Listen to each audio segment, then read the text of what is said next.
heart, hustle, baseball. The game lives here.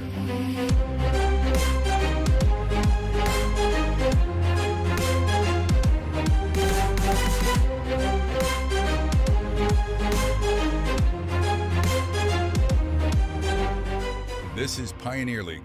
Watch on home TV.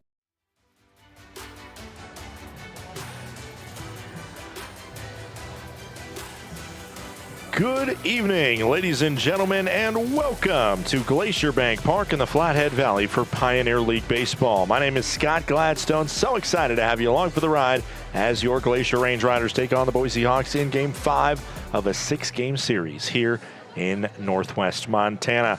Last night, the Range Riders erased an early 3-run deficit, scored 5 unanswered runs to rally past the Boise Hawks by a score of 7-5. Friday night, Boise struck first in the opening inning. Glacier answered immediately as Donovan Ratfield drove in a run on a fielder's choice, and Carson Garner followed with an RBI single. The Hawks responded with 4 runs in the second to chase starter Chris Canada out of the game and take a 5-2 advantage. But Tommy Rover began the comeback with an RBI single in the third. Ricky Tibbett took over and gave the Range Riders a chance to rally by firing 4 scoreless innings of relief, allowing just 2 hits and 1 walk. Range Riders finally broke through with a 3-run 7th inning, and Carson Hornung singled home. Brock Vredenberg cut the deficit to 5-4. Kyle Ashworth brought home Rover to tie it up, and in the end, Logan Beard delivered the go-ahead RBI single to center field. Range Riders are now 41-41 overall after Connor Housley finished it off with a 3-up, 3-down, 3-strikeout save. We'll take a quick break. When we come back, we will have the starting lineups for you from Glacier Bank Park. Don't touch that dial. Glacier Bank Park is just so beautiful. The absolutely stunning views, the facility that we have, we're just very fortunate. This is a place where people can gather throughout the community.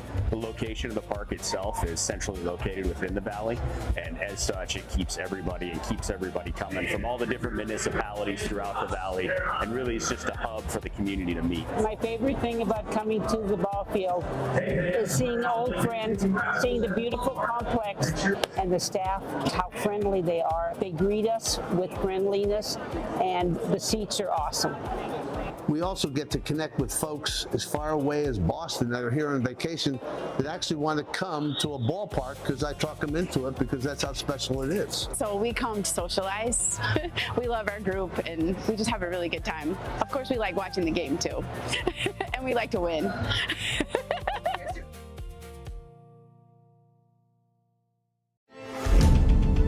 Numbness and tingling in the hand can make you lose your grip. Hi, I'm Dr. Nate Fogel. I'm an orthopedic surgeon and hand specialist here at Logan Health. Repetitive actions can lead to a condition called carpal tunnel. Left untreated, these symptoms can interfere with your daily life. Our fellowship-trained hand surgeons offer patient-specific care to help you regain control.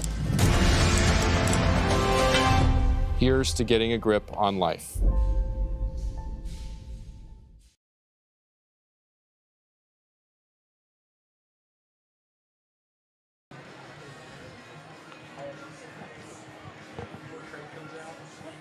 Welcome back. It is the Glacier Range Riders and the Boise Hawks coming right up. Let's go over the starting lineups first for the visiting Boise. No, scratch that. We're going to go first with the Glacier Range Riders. The home side in today's contest. Kyle Ashworth leads off. Logan Beard bats second. Donovan Ratfield third. Vredenberg, Garner, and Hornung bat the middle 3, while the bottom 3 is Millen, Rover, and Murray. On the other side, for the Boise Hawks, it'll be Murillo leading off. Underwood batting second. Meyer third. Haas, Campbell, and O'Hara the middle 3. While Grant, Pyle, and Jackson round it out. Humberto Vela is the starting pitcher for the Boise Hawks, while the Range Riders send out Evan Langston for his first start in about 2 months for the Glacier Range Riders. We'll take one more quick break. When we come back, national anthem, first pitch from Glacier Bank Park. Don't touch that dial. The Range Riders and the Hawks coming right up.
This is Johns Manville, built on experience, guided by people who believe every detail matters.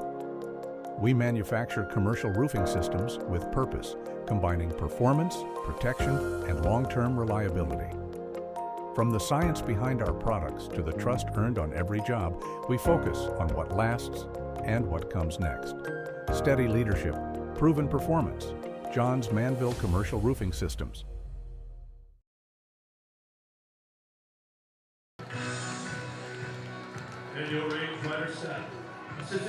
Welcome back in. Scott Gladstone with you. It's the Glacier Range Riders and the Boise Hawks just about to do battle. But first, we send it down to the field for our national anthem sang live at Glacier Bank Park. Again, down on the field for our national anthem. Performing the national anthem tonight is Kelsey Hensberg. Born and raised in the Flathead Valley, Kelsey is a devoted wife and proud mother of 3. You'll find her bringing people together through her work in our community, planning events, supporting local organizations, and celebrating all things Montana. At this time, please rise if you are able, and remove your hats for the singing of our national anthem. Oh, can you see by the dawn's early light what so proudly we shared at the twilight's last gleam, whose broad stripes and bright stars through the perilous fight, for the ramparts we watched were so gallantly streamed, and rockets red glare, the monsters singing there,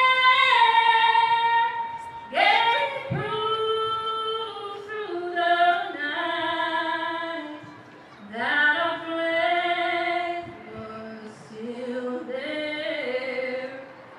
Oh, say does that star-spangled banner yet wave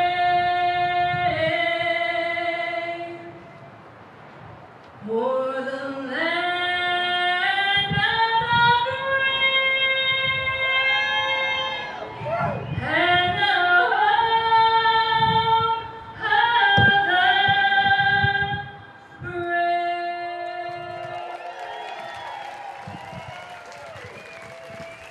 the Kelsey Hansberry with our national anthem to get us set for the Boise Hawks and the Glacier Range Riders doing battle for the 11th time this season, the 5th time in a row here at Glacier Bank Park. Evan Langston is the starting pitcher, but let's meet the defense for the Glacier Range Riders behind home plate. It'll be Donovan Ratfield doing the catching duties. Over at third base, Tommy Rover. Shortstop is Carson Garner. The Range Rider second baseman is Logan Beard. Brock Vredenberg at first. The outfield from left to right is as it was over all of the 5 games we've played here. Millen, Murray, and Ashworth. The Range Riders are in near must-win scenarios to clinch, and so they have their starting 9. They've been sticking with them pretty pure through and through. The only changes this week we've seen to the personnel in the Range Riders lineup card has been the pitcher. Evan Langston getting his warm-ups in. Langston used as a starter at the beginning of this season, moved to the bullpen, and honestly, he came out in a lot of, kind of unique, difficult scenarios, long relief, and was able to shut down some bats. Sometimes when he would start off innings or have like a kind of a blank slate in front of him, he'd get himself into trouble, but he did escape some jams coming out of the bullpen. Has a 10.54 ERA. 9th start of the season, his 21st appearance. Opposing batters hitting .368 when he is hitting the strike zone. He's been able to have success. He only has 33 strikeouts on the year in 55 innings. and 30 walks. Starting lineup again for the Boise Hawks is Murillo, Underwood, and Meyer to lead it off here in the top of the first. Alberto Vela on the other bump for the Hawks, as Boise tries to officially win this season series once more. They're just one game short of that possibility, and they have been for the past 3 nights, all of which they've fallen. First pitch misses inside. We are underway at 7:06 p.m., 78 degrees. Some scattered showers before this contest, lightning about an hour ago, but it is cleared up. No lightning in the area at this moment. Swing and a miss. Count goes to 1-1.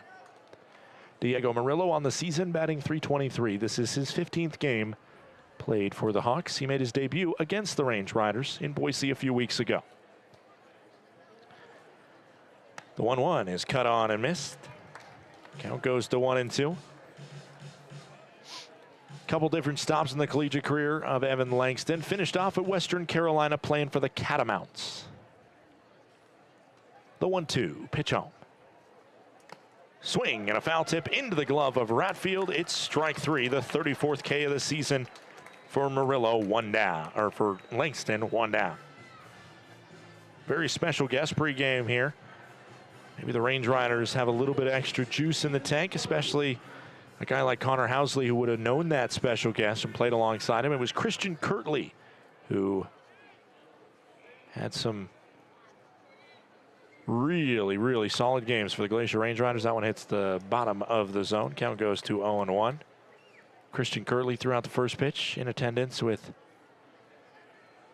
some loved ones and threw a ball, which, as this one deflected and it gets to Logan Beard. Throw to first is in time. That goes down as a 1-4-3 putout. Langston technically to Beard to Vredenberg. Langston says, I don't need no stinking trainer, and he waves everybody off. Let's take a look back at the replay here and see where this went off. Ooh, that went off kind of his back shoulder area. Yeah, he's all fine. What a good job by Logan Beard to just adjust to that, see it into his glove, not freak out, and throw out a speedy Underwood. Hit off the bat at 103 miles per hour. Certainly doesn't feel good, but Langston's more than happy to wear it with a ground out on the docket. If it didn't touch off of him, it goes clean into center field for a base knock. Logan Meyer now steps to the plate to take on Evan Langston. Like I was saying, Christian Kirtley here pregame. Kirtley tied for the most home runs in a single season in franchise history. He is also the previous record holder of walks in a season. That was broken by Kyle Ashworth already this year. And the single season record for slugging percentage. Slugged .605 in 50 games in 2023. Swing and a miss, count goes to 1-1. He also has one of the most insane single games, not just in franchise history, but in the modern era of the PBL. And this is especially crazy considering that it wasn't like a 40-run game or whatever they play down in Idaho Falls. It was like, low teens, final score like 12-10 or something like that. And he had 10 RBIs and 3 home runs. Called strike, nearly challenged it, did Meyer, but realized the situation did not call for that. He also had 14 total bases that game. It was in Missoula, so put an asterisk however much you want to there. They have a very small yard. 2-2 pitch home. Skips in, 3 balls and 2 strikes. But CK, Christian Kirtley in the building. Throwing out the first pitch, and he threw it to Connor Housley, who was his teammate here during the 2024 and 23 season. 3-2 pitch home. Swing and a miss. It's 2 punchies for Evan Langston as we head to the bottom of the first. 0-0, 3 up, 3 down.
Welcome to Magoo & Company, a third-generation family-owned business nestled in the heart of downtown Whitefish. We offer a dazzling array of diamonds, ethically sourced Montana sapphires, and captivating custom designs that capture the essence of Montana's natural beauty. From jewelry design and appraisals to cleaning, repairs, and gemologist consulting, your satisfaction is our priority. Experience the magic of Magoo & Company and discover the perfect piece to celebrate life's special moments.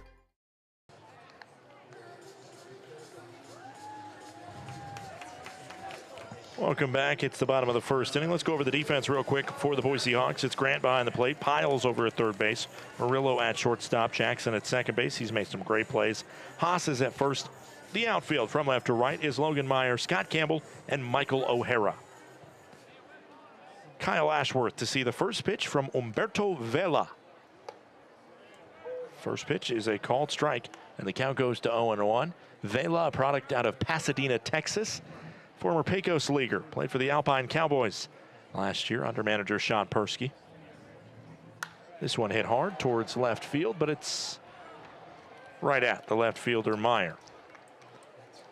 For the Range Riders, it's going to be a question of not how hard they can hit it, but can they find green grass? Certainly kind of similar to Langston. I mean, these pitchers have very similar profiles. They're not going to blow you away with their velo. That one, fastball, sitting at 82. Not a hard thrower, Vela, but a crafty righty that will absorb hard contact as much as his defense can back him up. And the question is, can the Range Riders find the upper edge and be able to get to him? Same with the question for the Boise Hawks. Called strike, despite that being way above the zone.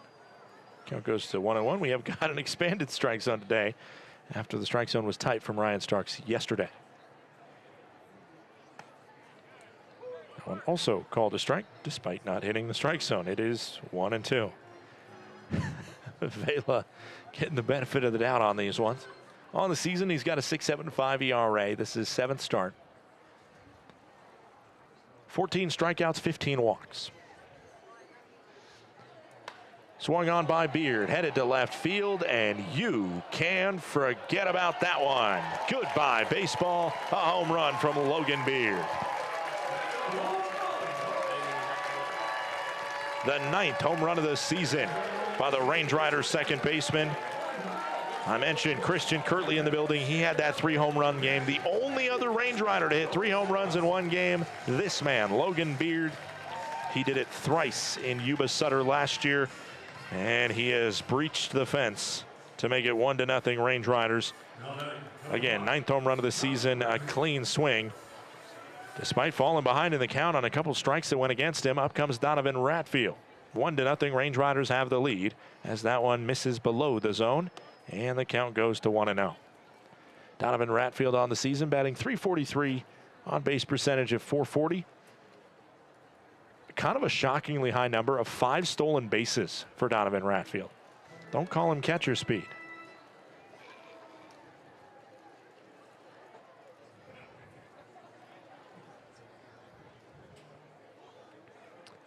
The 2-0. Brought down into the zone according to our home plate umpire. This is we're going to see some batters that are not happy with the strike zone, I can tell you, for both sides today. This one hit up the middle. Vela with a good grab down to get it. We've seen some pitchers get some action today. A deflection off the back shoulder of Langston that went to a 1-4-3 ground out. And that one gloved by Vela for out number 2. Hit it at 90 miles per hour. Up comes Brock Vredenberg. The Range Riders have had an exit velo of over 90 on every single at-bat thus far. You got to think if there's a guy that will continue that trend, it's this guy, Brock Vredenberg, on the season. Batting .337, 4 stolen bases, 10 home runs, 40 ribbies. Ball upstairs. 1 ball and 1 strike.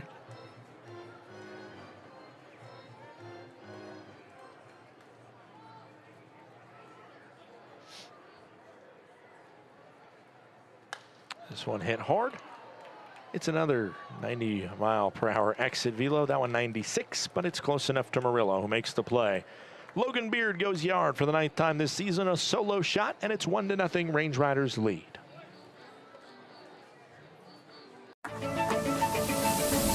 When injuries occur, it can feel like your goals are out of reach.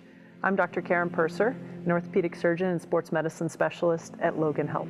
If you injure a joint, muscle, or bone, our orthopedics and sports medicine specialists are here to help. Our highly specialized surgeons, clinicians, and physical therapists offer innovative treatments and the latest minimally invasive procedures to help you recover and return to activity faster and stronger so that you can reach your goal.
Top of the 2nd inning here, Glacier Range Riders will see 4, 5, and 6 from the Boise Hawks. It's Matthias Haas, Scott Campbell, and Michael O'Hara due up in this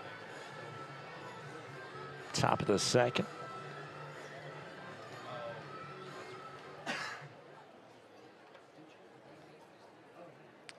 First pitch coming into Matthias Haas. Scraped him.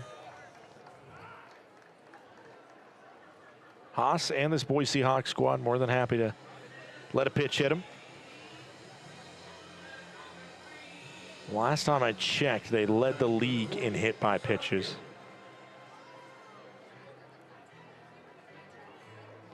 And they still do by a good margin. That is the 123rd time a Boise Hawk has been hit by a pitch. And this count goes to 0-1. That's not by accident at all. That's part of this small ball recruiting strategy by Sean Persky. He wants those grinders. He wants guys that are going to eat a pitch here and there and get on base. This one hit to second where Logan Beard glove flip to Garner, who juggles his feet there at second. Does tag the bag. That just has the feel of one of those plays that, of course, no knock on Garner, but if Jacob Steele's healthy, they're going to make that because him and Beard have worked together so much in the infield. This was a great job to flip it quick from Beard, who's feeling himself after the home run. But that's also just the fact that Carson Garner is a regular third baseman. That's what he's used to. And so that footwork to perform that 4-6-3 double play, just not something he has as well in his bag compared to a guy like Steele, who's such a consistent shortstop in terms of where his experience has been. Great chance to still almost make that play from Garner. This one's fouled off. Counts 0-2. This is Michael O'Hara up at the plate. Campbell, good hustle by him to beat out a possible double play. Get to first just in time. 0-2, 1 out. Top of the 2nd inning. This one hit up the middle, and it'll be through for a base knock. Campbell holds at second. That 198 off the bat of O'Hara. Well struck baseball. Up comes Wyatt Grant.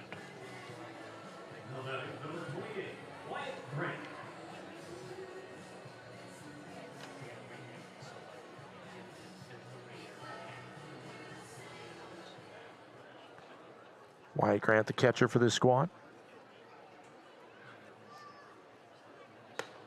First pitch misses the zone. Count goes to 1-0. Campbell on second, O'Hara on first. If there's no outs, you can almost guarantee there would be a bunt placed down. But not the same with 2 outs, or with 1 out. That one in the zone for Grant. Count goes to 1-1.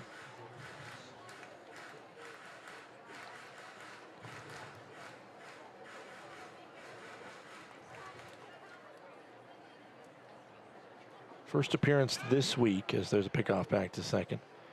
First appearance this week for Langston versus Boise, but he did appear in the series in Boise against the Hawks.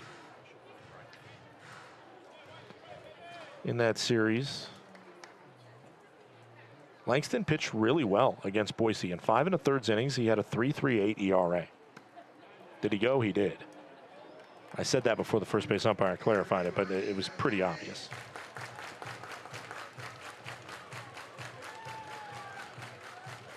One and 2 goes the count. 2 aboard. Grant versus Langston.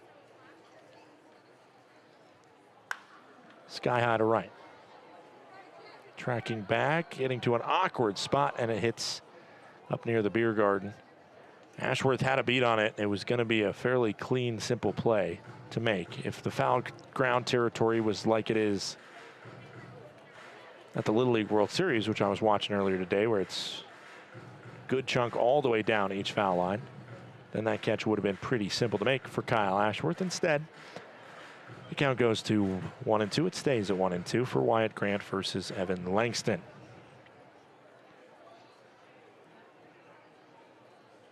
Swing and a miss. Langston, another punch out. Langston had 6 total strikeouts in 5 1/3 innings. That's a much higher clip for Langston than what he usually does. And honestly, I mean, if you look at, there was only 4 pitchers who had a better ERA than him in Boise. And those are some of the names that you might expect. Called strike on the first pitch, top of the zone to John Pyle, slotting in. Those 4 pitchers that pitch better than him against the Hawks, or have pitched better against the Hawks in their appearances when seeing them this year, are Giblin, Hasty, Tibbet, and Wade, ERA-wise. Swing and a miss, fooled him on that one. Count goes to 0 and 2 on John Pyle. Pyle batting .269. This is his 14th start, 15th appearance. 1 home run, 8 RBIs. For Pyle, the San Diego, California native. The 0-2 pitch in with 2 aboard. Hit on the ground, through up the middle, base knock.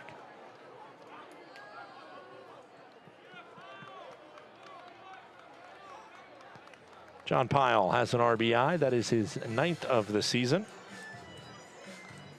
And this inning has been a very Boise inning. This is how they have success for the most part. A hit by pitch to lead off the inning. That ends up coming around to score. A single and a single combine to get exactly that. And you got to give props to Campbell, who beat out that possible double play, because we wouldn't even be in this situation if not for that. Called strike to Darrell Jackson, and the count goes to 0-1. That was not a good call. There's no way around that. The top of the strike zone is at the, I mean, it's at the eyes of the batters, basically. 0-1 count. And that one hits Jackson. It's another HPP. And the bases are now loaded. This is a big moment in this contest as the leadoff batter, Diego Murillo, steps to the plate 0-1 with a strikeout.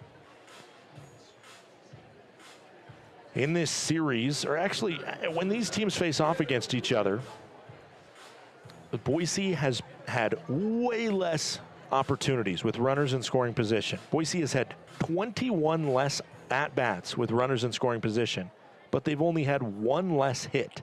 So that means they're batting .349 with runners in scoring position against the Range Riders, and the Range Riders are batting .290 with runners in scoring position against Boise. That's the reason why the Hawks had a lot more success when they matched up in Boise, as this one's fouled off. However, if I adjust that to just this series, and you take out the 6 games in Boise between the 2 sides, then it's a much more even 304 for the Range Riders compared to 316. as this one is hit to Garner, and the throw is out at second. Oh my goodness, that was nearly a catastrophic mistake between Garner and Beard. Jackson, one of the fastest guys in the PBL, nearly beat that out. It is a fielder's choice, and only one scores in the bottom of the second. Range Riders out of a jam, 1-1.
In 1858, one man's ingenuity sparked a legacy. When Henry Ward Johns set out to rethink roofing, he built something that would last. That spirit carried forward in 1901, when Johns joined forces with Charles Manville, creating Johns Manville. For more than 160 years, through challenge and change, innovation and resilience have defined who we are. Today, backed by Berkshire Hathaway, Johns Manville is trusted in the commercial roofing industry, with systems built to perform.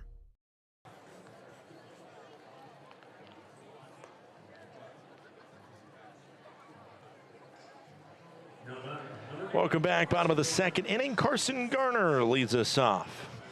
Garner on the season, batting .299, just a clip under 300. 10 hits, 66 RBIs, which is tied for first on the team with Tommy Rover. Humberto Vela, only 13 pitches thrown in inning number one, as this one's fouled off. Some sunshine right as the start of Carson Garner's song, which of course references Sunshine, My Girl, plays over the intercom. The 0-1. Upstairs. Vela, other than the home run allowed, he looked good in inning number one. It was hard contact, and you got to think, you can't mess around with hard contact too much, but if there's nobody on base, if you're not walking guys, then you'll be all right, as this one heading towards right field looks to hang up there enough for O'Hara to make the grab. It's another ball that's hit 90 plus off the bat. All five batters have done that. Only one have a hit to show for.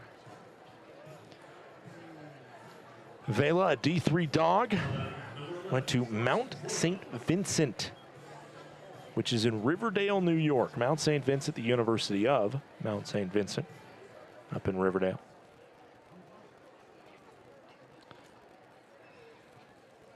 First pitch into Carson Garner, called strike. Count goes to 0-1 in his collegiate career, a 4.11 ERA. This is his he had 24 appearances, 7 starts.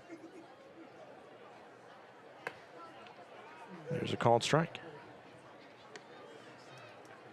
Count goes to 0-2.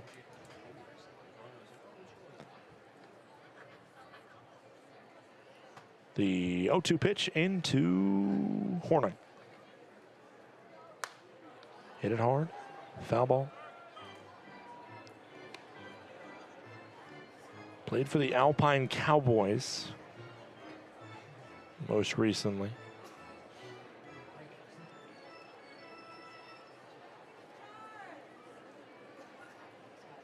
.02, foul scrape.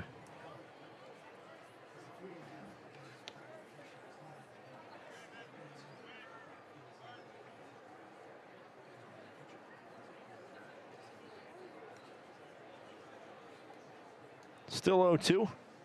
Vela into Hornung.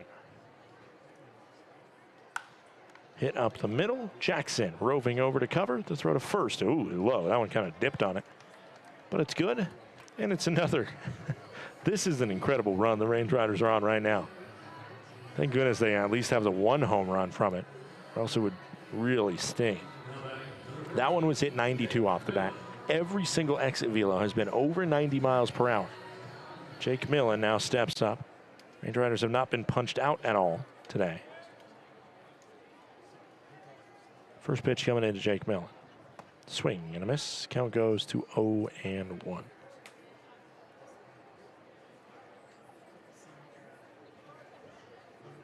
Pecos League, of course. The Alpine Cowboys play in the Mountain Division. There's a called strike. Pecos Bills are there, as well as Roswell in New Mexico, Santa Fe, Trinidad. Grand Junction has a squad starting this year, as well as Garden City and Blackwell, Oklahoma. Swing and a miss. 3-pitch strikeout of Jake Millen sends us to the third. It is 1-1.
Numbness and tingling in the hand can make you lose your grip. Hi, I'm Dr. Nate Fogel. I'm an orthopedic surgeon and hand specialist here at Logan Health. Repetitive actions can lead to a condition called carpal tunnel. Left untreated, these symptoms can interfere with your daily life. Our fellowship-trained hand surgeons offer patient-specific care to help you regain control. Here's to getting a grip on life.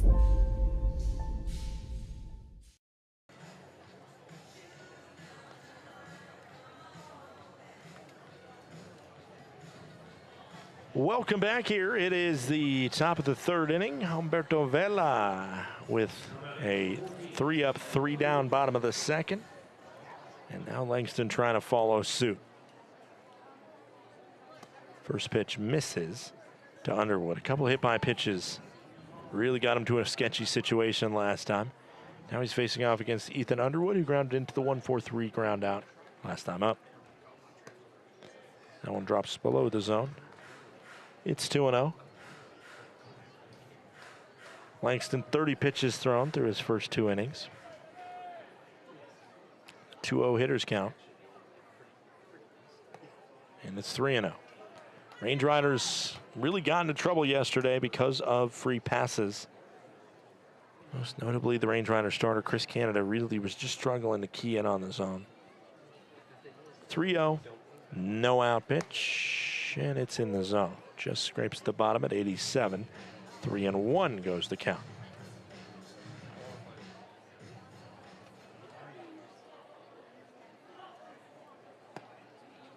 That one also in the zone.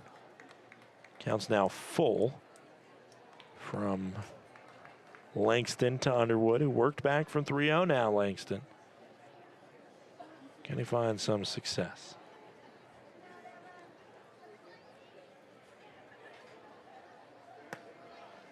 It is ball 4 outside. Langston not doing himself any favors. At the leadoff HBP last inning that came around eventually, that roll came around to score. And now a leadoff walk. Logan Meyer to the plate. A strikeout swinging the first time up for Logan Meyer.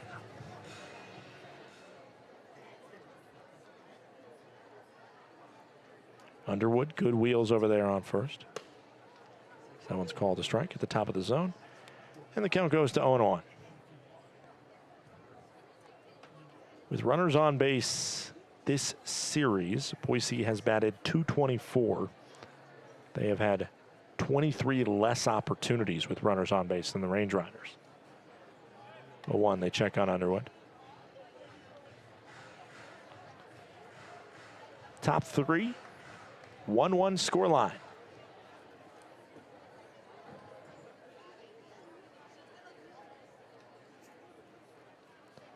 A 1 pitch is outside, and it is 1-1.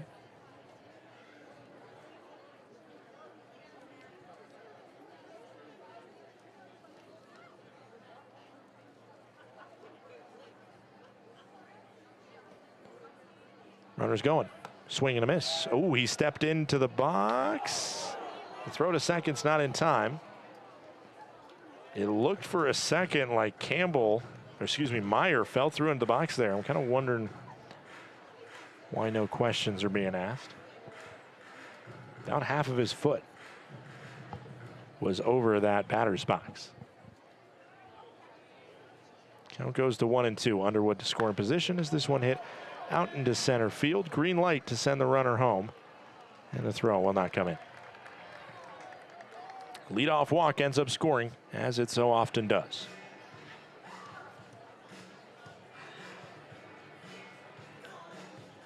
Two to 1, Boise with the lead.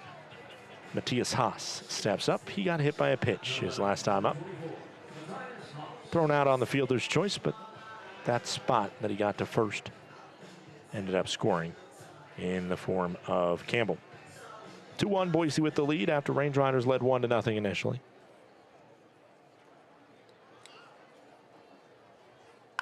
This one tapped over to third, fielded by Rover. We'll throw for 1, throw for 2. Great job by Tommy Rover. Beard asking some questions about the hard slide that Meyer had into second base. Take a look back at it and see how crazy it was from Campbell. Or Meyer. Yeah, he was trying to follow through a little extra on that one. That's the scrappiness that this Boise squad plays with. Doesn't look too egregious or anything. Just a hard slide. And Beard asked questions about it. This is a backhand made by Beard. The throw to first is off target. Maybe a little bit too much adrenaline flowing through the veins of Logan Beard there, as that one should be scored a true E4 on the missed throw. Michael O'Hara steps up. O'Hara licked one up the middle for a base knock his last time up. 11th time these two squads have played each other. No stone left unturned. As this one heads towards shallow right field. Long run needed by Ashworth, but he gets there in time. One across after the leadoff walk was issued. It's 2-1 as we head to the bottom of the third. Thinking about where to host your next office event? Book the indoor event space at Glacier Bank Park. With a capacity up to 145 people, our indoor event space is a flexible, year-round venue ideal for accommodating receptions, conferences, and holiday parties. The spacious layout boasts impressive stadium and mountain views, providing the perfect setting for guests to mingle, network, and celebrate. Book your office party today at glacierbankpark.com.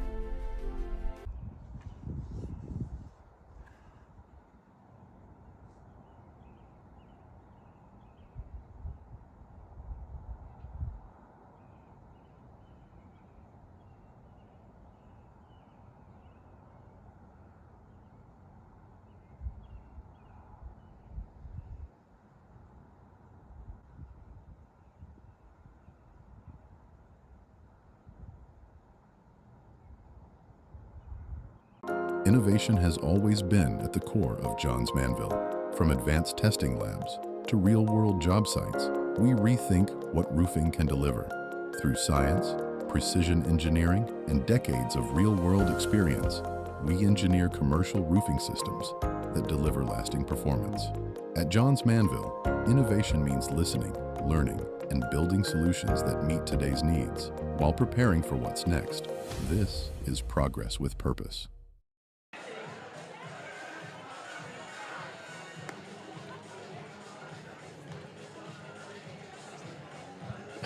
Welcome back. It's the bottom of the third inning. Humberto Vela will see 8-9-1. Tommy Rover, Casey Murray, and Kyle Ashworth.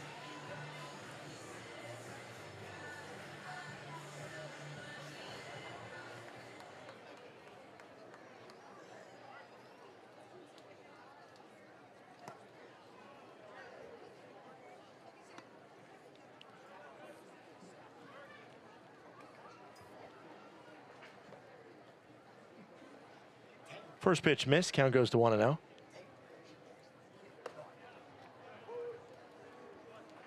One the count now.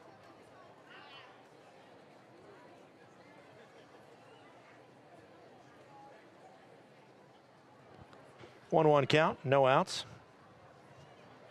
This one hit towards short where it's fielded by Murillo. Throws a little bit low, but it's close enough. And there's out number one.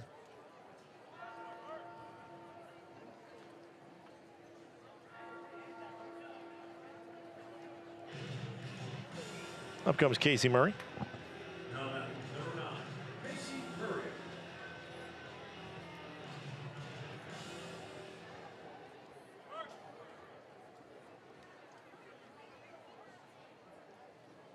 First pitch into Murray is a called strike. Count goes to 0-1. Murray, a .250 batter.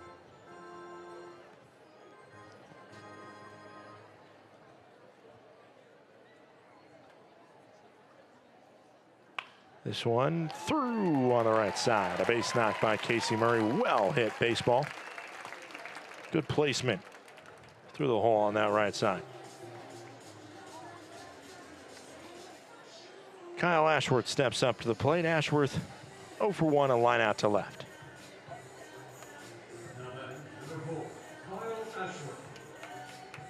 That is the first non-home run base knock by a Range Rider today. See if they can get something going against Humberto Vela. As the runner's going, square to bunt. The throw is a little bit high into second, but it's safe. A steal by Murray. His third of the season. Pitch, was that pitch called a strike? No, it was called a ball. 2-1 the count.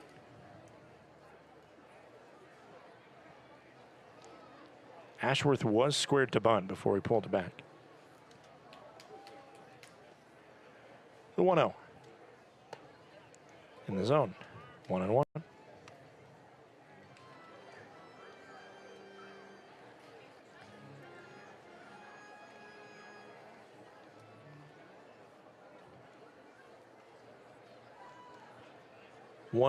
One out. This one over on the left side, a juggle and then a toss. It does get it.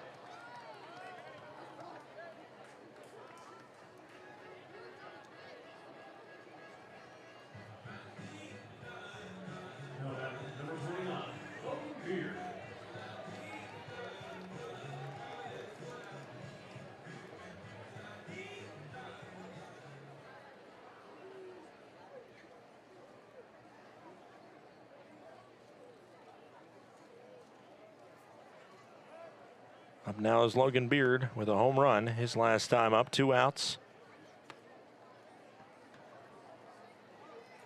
And a runner on second. Base knock could tie this thing up.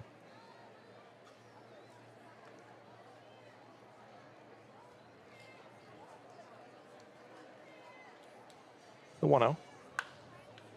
Popped it up. And it's out of play. 1-1 goes the count.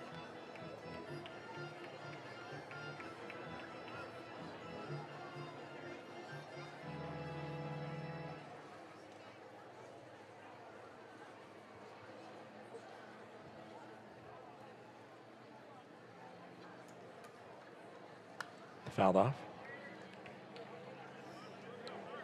1-2.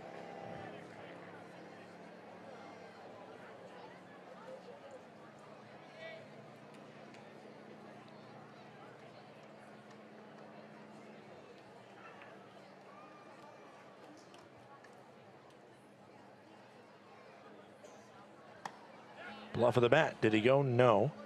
And was it a strike? No.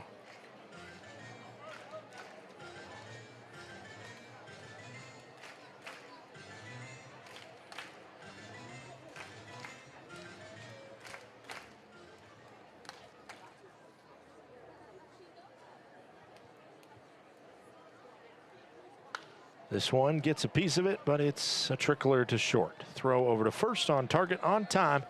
Murray gets aboard on a single, but that's all she wrote. A stolen base strands him on second. We head to the fourth. It's 2-1 Boise.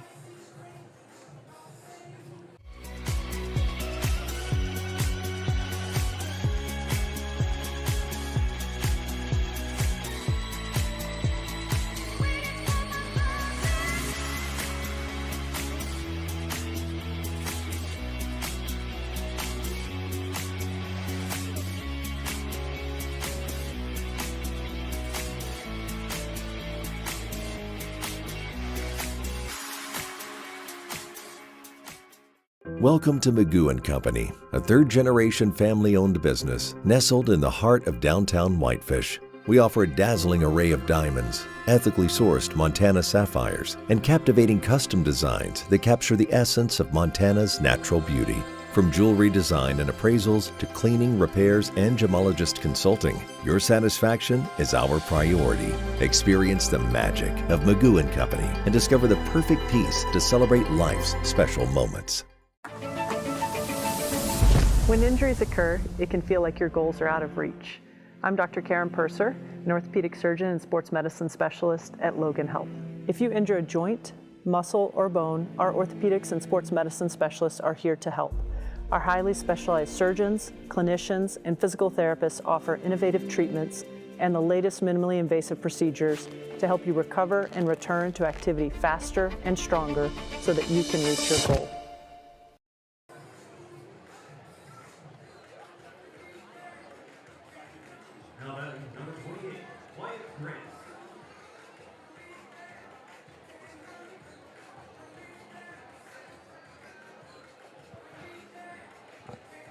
Top of the fourth inning, Boise leads the Glacier Range Riders 2-1 here. As we have Wyatt Grant due up, number 7 in the lineup. First pitch misses in. Grant, Pyle, and Jackson due up against Evan Langston here. Top of the fourth inning, Range Riders down by 1. Couple sketchy thunderstorms made their way in, but now it's a nice cool 77 degrees. Sun back out. 2-0 count, nothing to complain about. A little humid with the thunderstorms.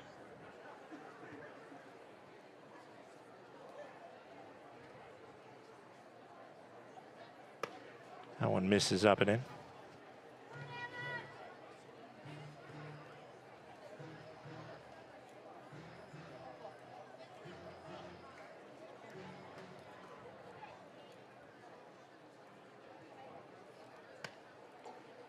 It's ball 4, a 4-pitch walk, another free pass to lead off an inning there for Langston.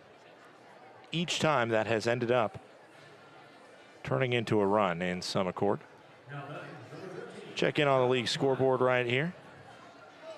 Haven't checked it out yet.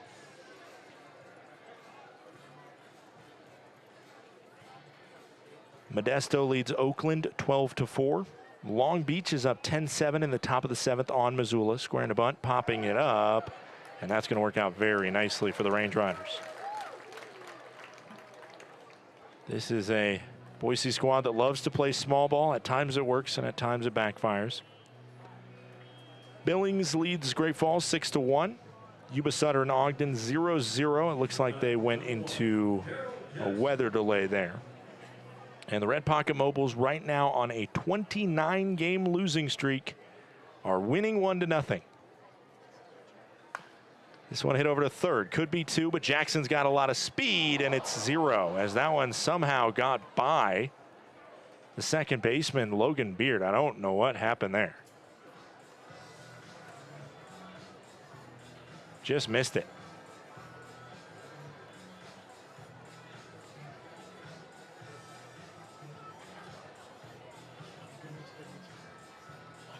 I think just looking back at it, it was on target there for Beard, but he was probably just thinking about trying to make the throw to first to get out the speedy Jackson.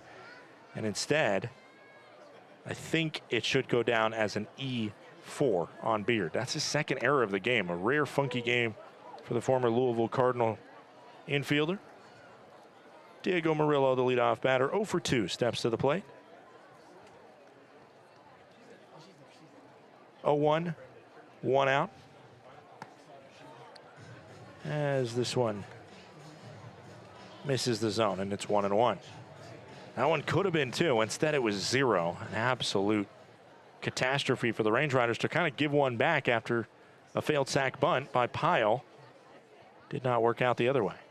This one tapped to make it 1-2. 1 out, top of the 4th inning. Murillo coming in, batting .323 on the season, just his 15th game. Shortstop hailing from Division II Cal Poly Pomona. The 1-2. Missed up and in. 2-2.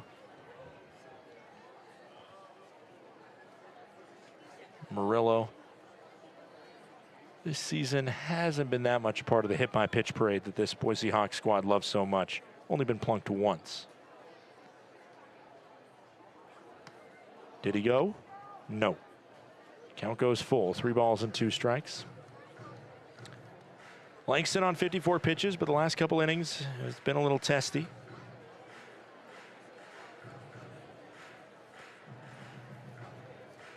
Payoff pitch coming in, a big one. A ball would load him up for the heart of this order, with Underwood stepping to the plate next. 3-2 pitch, 1 out. Popped up, foul. Back to the sweet level area, up and over the sweet level in the end.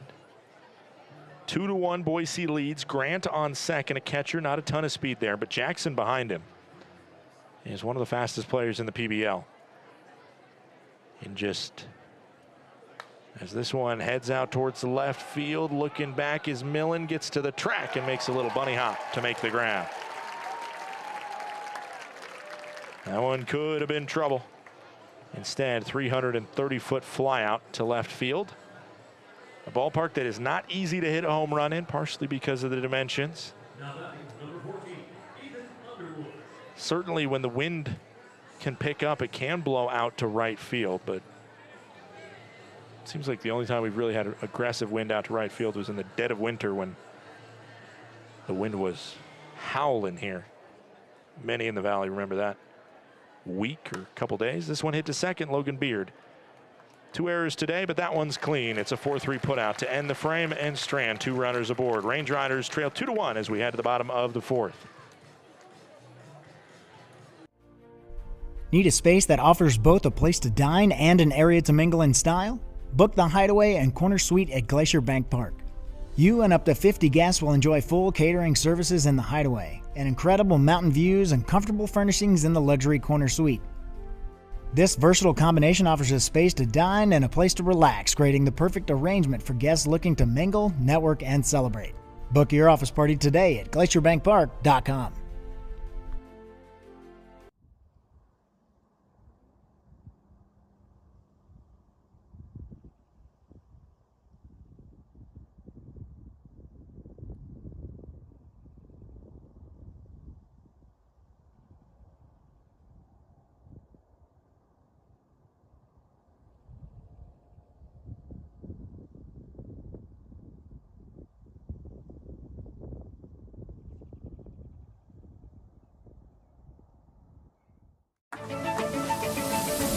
When injuries occur, it can feel like your goals are out of reach.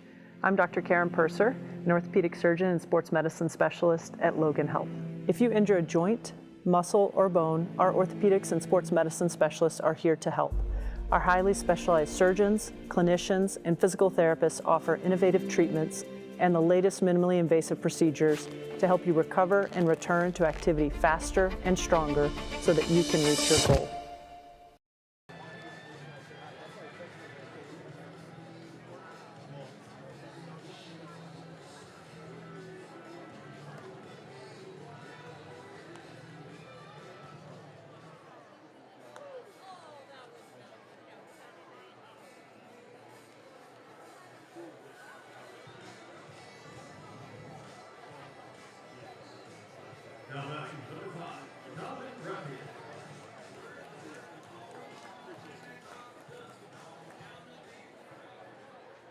Welcome back. It is the bottom of the fourth inning. Donovan Ratfield leads us off with a first pitch strike in from Humberto Vela. Pitch count looks good from Vela, and the stuff in general, other than the Logan Beard home run, has been able to breach him. The 0-1 coming home. This one into center field, and so right as I say that, a base knock against him. Nice piece of hitting for Ratfield to lead off the inning. Range Riders trying to get out of this 2-1 deficit at the hands of Vela and the Hawks.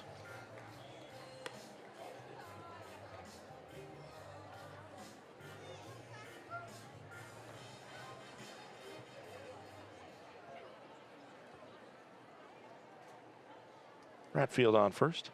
This one hit, and this could be two. Flip for one, the throw to first, just in the nick of time. It's 4-6-3. It's a double play. Range Riders haven't been able to pull a clean one. They've been having some opportunities themselves. That one was as clean as you'd like for out number 1 and number 2. Number 8, Carson Garner.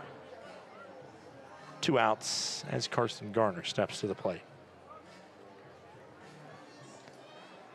That one hit fairly hard at 87, just right at a Boise defender, which has been a common theme.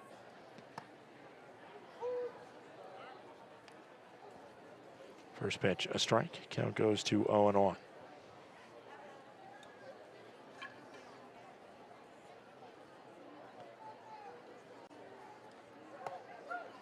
In the zone as well. It's 0-2.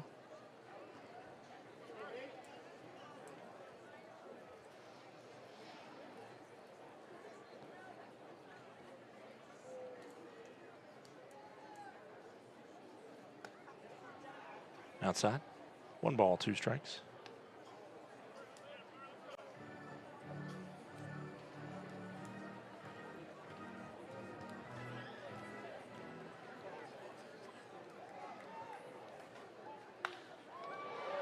This one out towards left center field, falling for extra bases or maybe just 1 base. Good job by Meyer to be able to get to that one.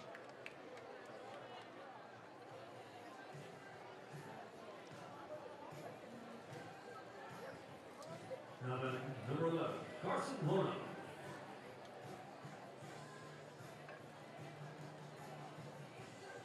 Carson Hornung with a runner on first, 2 outs.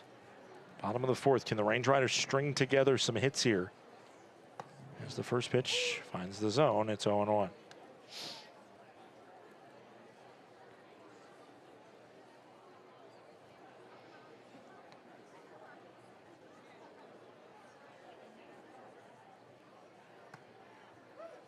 The ball makes it 1-1.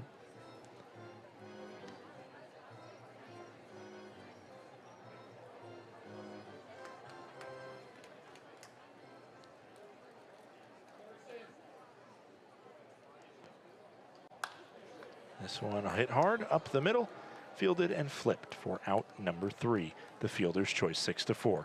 Range Riders get 2 hits that inning, but nothing really scares the Hawks in that frame. We head to the 5th. Boise 2, Glacier 1.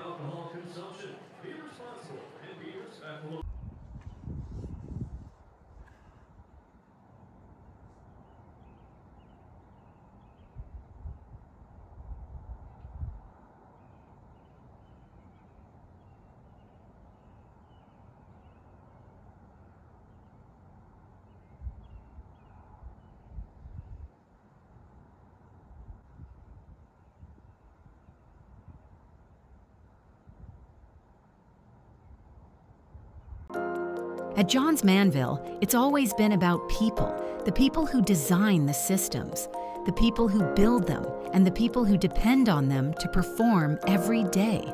That's why we approach commercial roofing with care, collaboration, and respect for what's at stake. Because every roof protects more than a building. It protects people, livelihoods, and peace of mind. That's the responsibility we stand behind. Johns Manville Commercial Roofing Systems.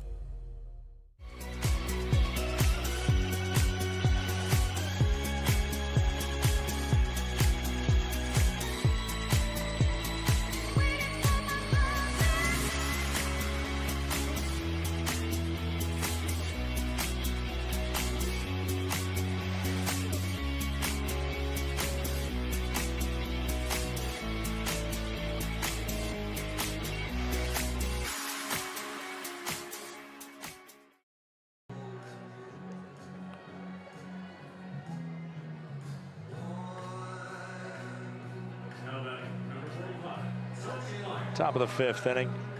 Logan Meyer due up. Meyer, Haas, Campbell.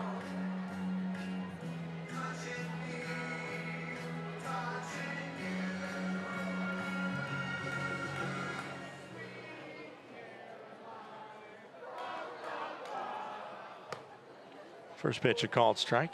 I don't know if you heard the little encore chorus from our Flathead faithful. Really good Sweet Carolina with a bum, bum, bum in there, despite the music having to be cut because obviously baseball needed to be played. That one called a strike down low. Nobody's challenged anything, and there's been a lot of misses by our home plate umpire. It's an expanded strike zone. Just a small part of the reason that this game has cruised by pretty quick. Swing and a miss. Meyer turned down on 3 pitches. Good morning, good afternoon, good night. One guy on top of the fifth.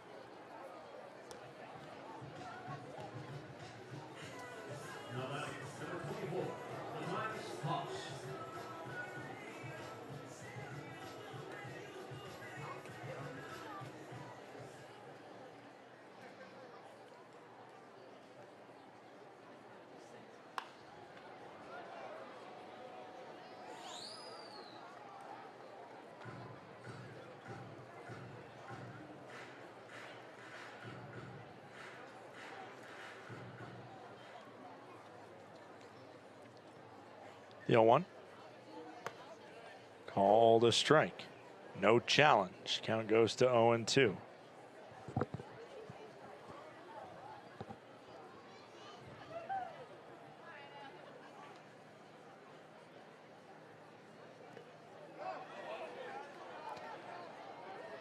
Throw down to first after a swing and a miss is good. For out number 2. Good morning, good afternoon, good night again.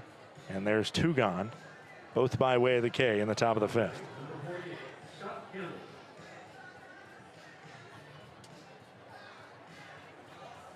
Scott Campbell steps up to the plate.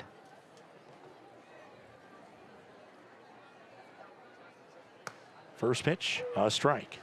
Count goes to 0-1.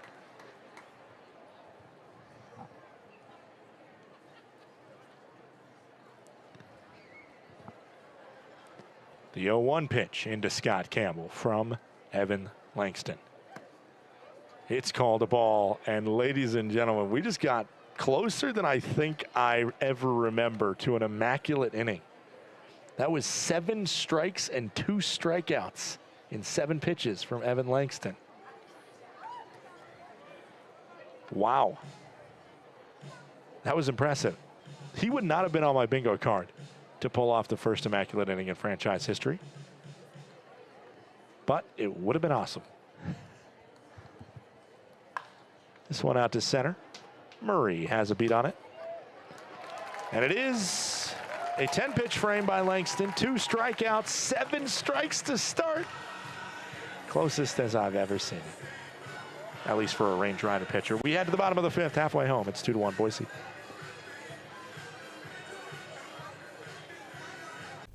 Range Riders fans, Glacier Bank Park offers a variety of suites to accommodate groups of all sizes, from small gatherings to parties of up to 65 people. The balcony views and exclusive services create a premium experience for celebrations, reunions, and outings of all kinds. Enjoy the convenience and comfort of your private space, breathtaking Montana scenery, and high-level action on the field, while our dedicated hospitality team creates an unforgettable experience for you and your family, friends, or business associates.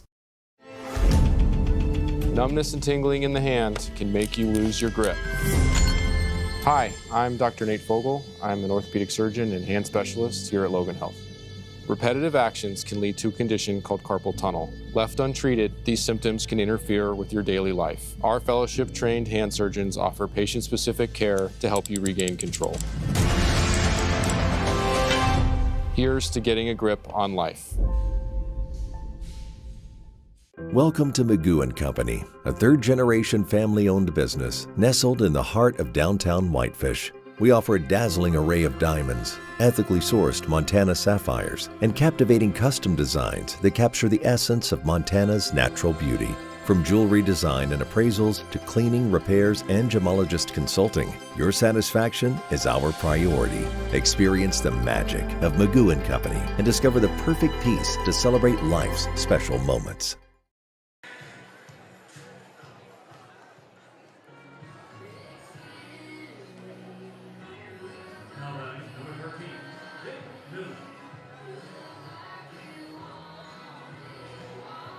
Welcome back. It is the bottom of the 5th inning. Jake Millen leads it off against Humberto Vela, who is right now pitching a gem. And he finds the strike zone. It is 0-1.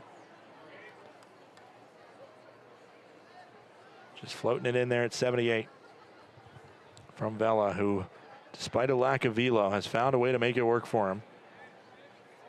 Pitch misses upstairs.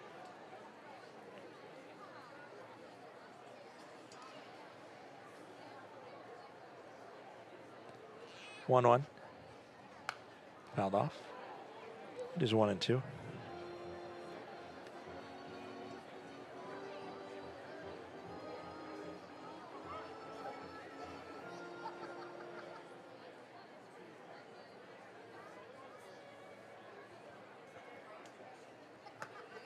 Swing and a miss. Millen punched out for the 2nd time today.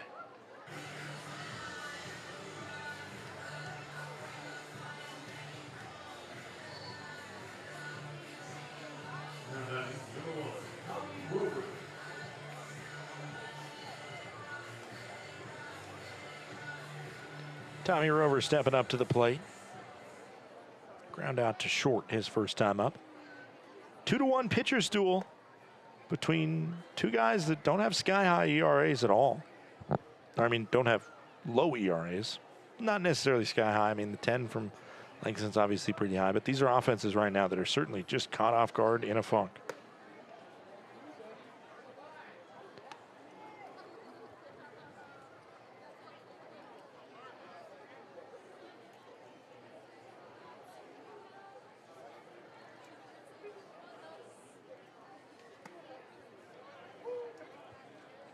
A strike makes it 2-1.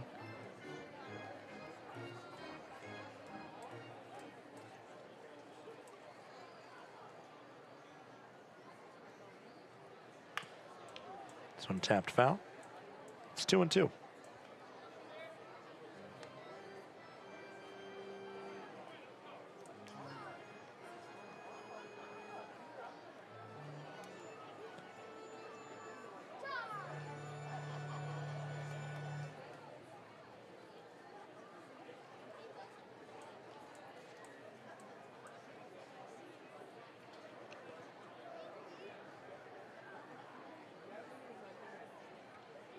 Pitch coming home. Broken bat floater to short and fielded cleanly by Murillo. It's out number 2.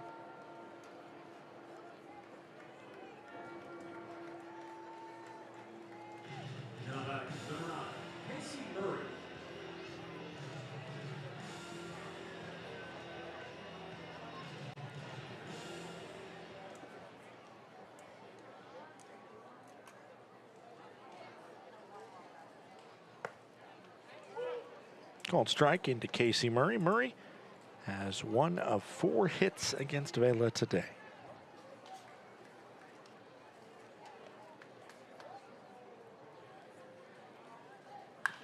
This one back to Vela.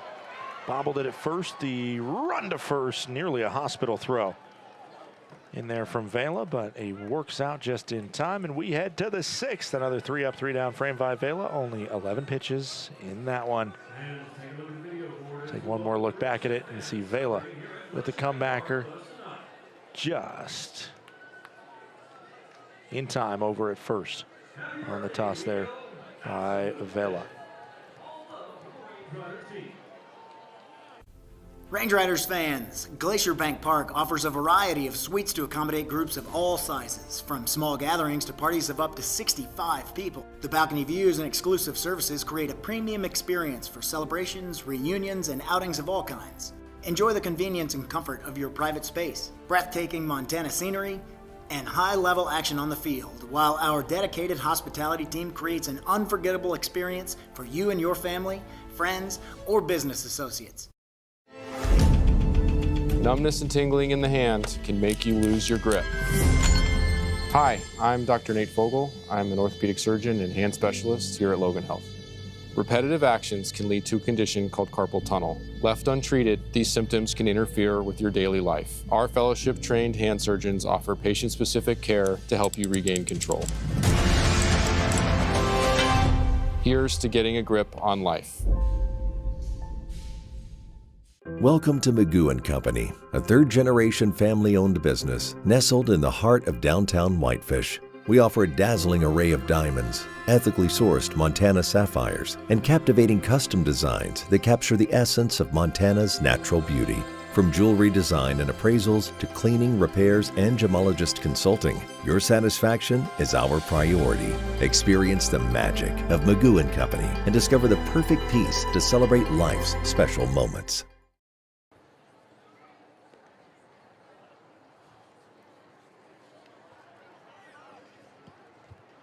Welcome back. Top of the sixth inning. First pitch misses outside from Evan Langston to Michael O'Hara. Langston, 5 innings pitched, 2 runs allowed right now.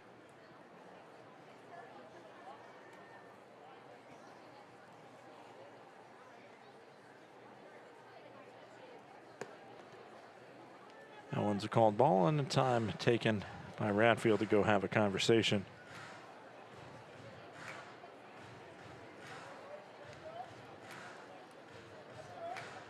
with his pitcher.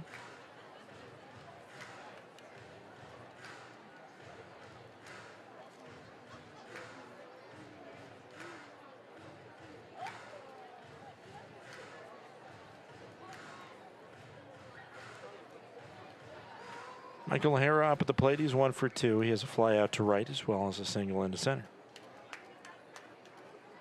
It's O'Hara followed by Grant and Pyle. Missing. It's 3-0 now. It's been pretty obvious for Langston when he started off the inning hitting the strike zone. He's been able to throw a goose egg.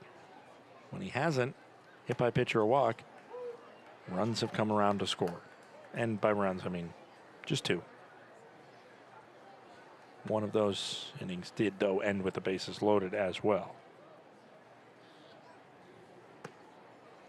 No one called a strike, and O'Hara wants a challenge, and it will be overturned to a ball.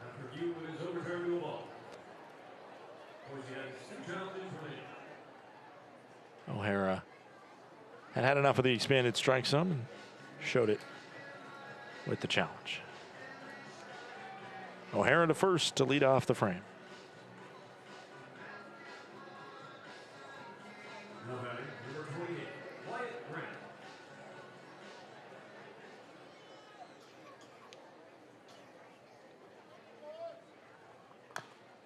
Tapped foul by Grant.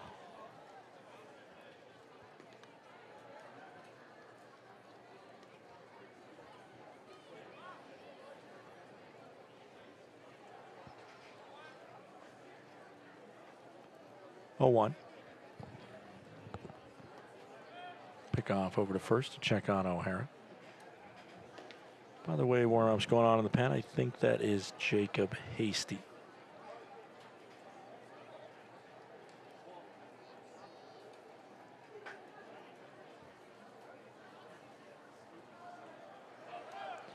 Runners going up near the face. Throw into second is not in time. Stolen base, runner on second. Nobody out here, so 3 chances are going to come to Boise to possibly expand their lead.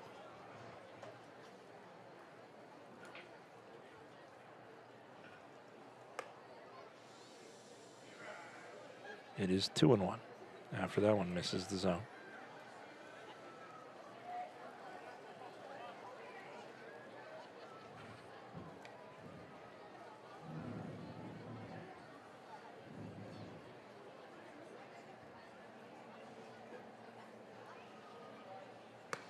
Swing and a miss. It's 2-2.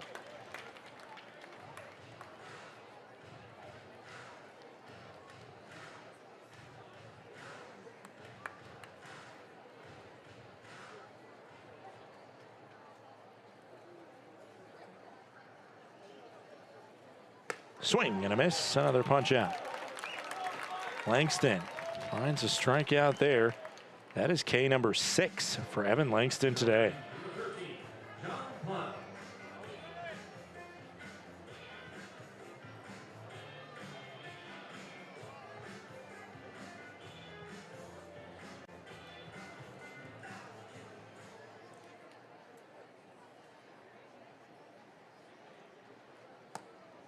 Swing and a miss.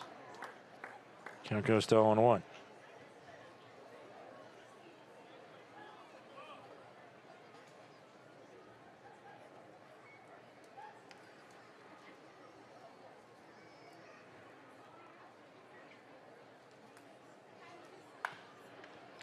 To short, fielded by Garner. Throw to first is there, and O'Hara holds firm at second. Not able to advance. And there is 2 outs, top of the 6th inning.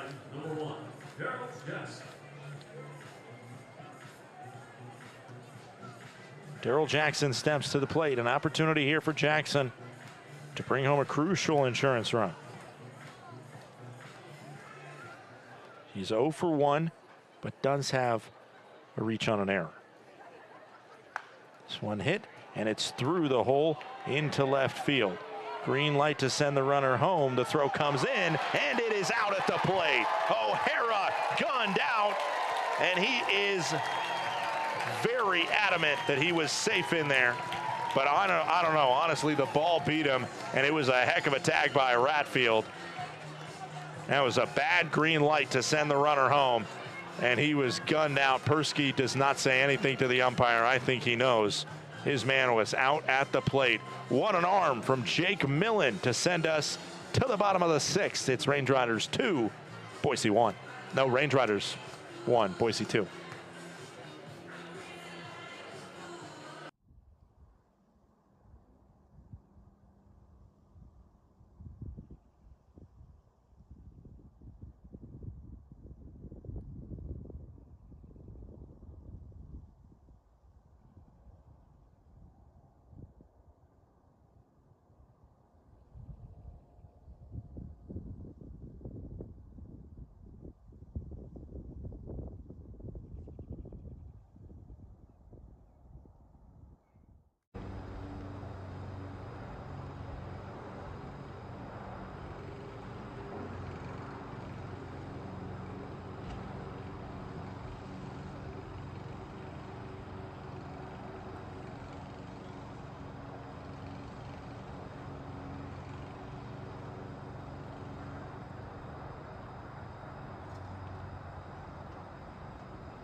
Kyle Ashworth leads us off here in the bottom of the 6th inning. It is the 3rd time through the order for the Range Riders now. This is almost feels now or never. You got to figure out Vela the 3rd time around, or else you are in for a world of hurt because he cruised through the order twice.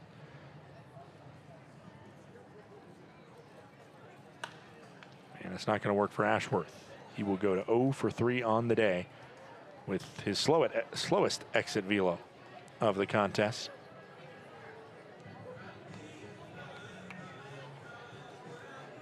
One out, a 4-3 put out. Let's ask some trivia here. In the bottom of the 6th, usually we do it in the 5th. We'll get into the 6th here. First pitch up and into Logan Beard. His home run, the only scoring play of the day. All right, let's see if you can get this one. This one's a loaded question. This one hit hard to short. Juggled by Murillo. The throw to first just in the nick of time. That one hit 104 off the bat. All right, I'm going to ask a shorter question because now we have 2 outs. And with Vela on the mound, it could end very quickly because it's not going to be a long drawn out at bat. The Range Riders have made sure of that. One team owner decided to make himself the team's manager. Though Ted Turner's term as his team skipper lasted only 1 day, he did run the club back in 1977 before NL president Chub Feeney, with the backing of baseball commissioner Bowie Kuhn, put a stop to the shenanigans. What team did Turner manage? If you know anything about Ted Turner, you'll know this one, as this one's deep in the hole. Fielded, however, by Murillo, clean to first base. It really didn't allow me much time to give you trivia, so I'm glad I went with the easy one there. That answer is, of course, the Atlanta Braves. I'll tell you the story about it when we come back in the 7th.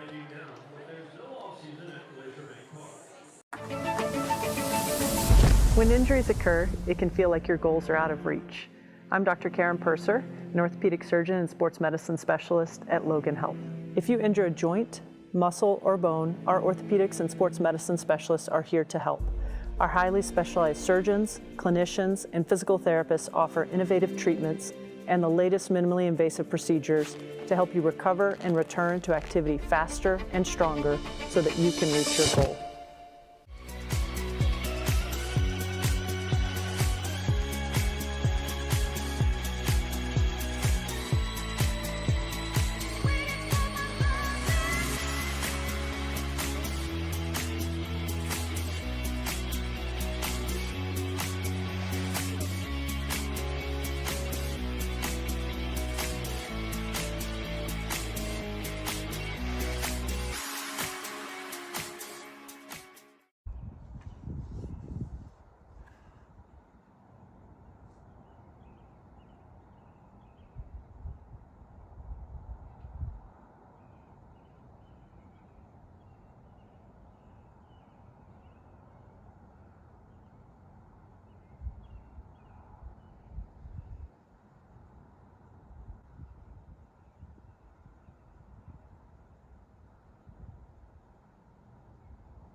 Welcome back in. Top of the 7th inning here. 8:25 local time. Less than an hour and a half gone, and this game is cruising by thanks to the offenses swinging early and the pitching staff for both sides finding the strike zone. Jared Ingman sees this one out to left field. A nice play by Jake Millen, his second nice play in a row after he had that throw out to end the top of the 6th inning at home. Diego Murillo now 0 for 4. Jared Ingman, 1 pitch, 1 out on the season for Jared Ingman. A 7.63 ERA, 279 opposing batting average against. I will tell you, though, I saw some random posts from some account tracking indie ball stats, and some of his stuff apparently is really good. But it's a lot of advanced metrics that kind of go beyond, you know, the typical straightforward stats, ERAs and such. Having to do with K percentage, walk percentage, stuff like that.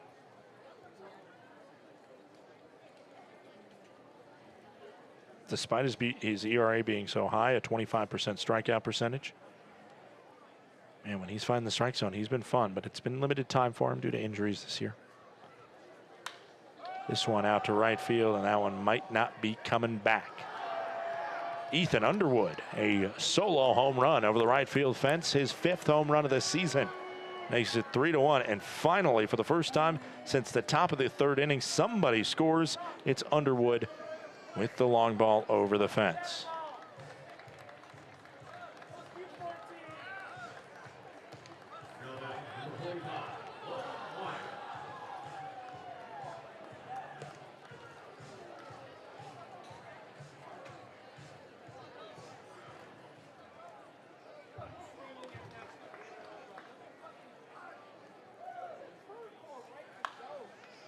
This one hit sky high to right. Ashworth eventually collects. I thought for a moment he might not know where that one was. But he figured it out, and it is 2 gone.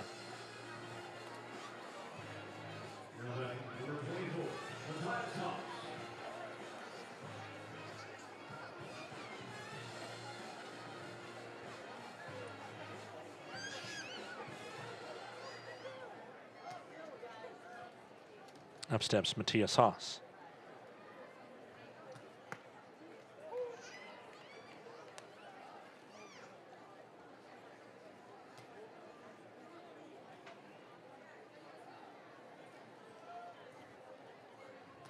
Oh, 1 goes to count. That one's 1 ball, 1 strike.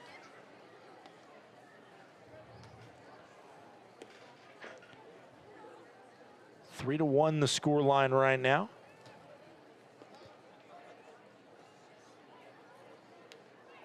Swing and a miss makes it 1 and 2. That is the same score line of the final score on Tuesday night. 3 to 1 in favor of Boise. 1 ball, 2 strikes before the third out gets to us. If it does, got to give a final line and give a good tip of the cap to Evan Langston. 6 innings, 4 hits, 2 runs, both earned, 6 strikeouts and 3 walks. Did have 2 hit by pitches as well. If not for those free passes that he issued, man, it would have been a great day. A whip on the day of 1.67. It's a Range Rider pitching staff that this week has shown some of their best stuff. A team ERA of 2.75. A whip on the week of 106. Swing and a miss, and a punch out for Engman finishes the frame. A solo shot by Underwood, his 5th of the season. We head to the 7th inning stretch. It is 3 to 1 Boise.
Welcome back. Glacier Range Riders currently with a 3 to 1 deficit at the hands of the Boise Hawks.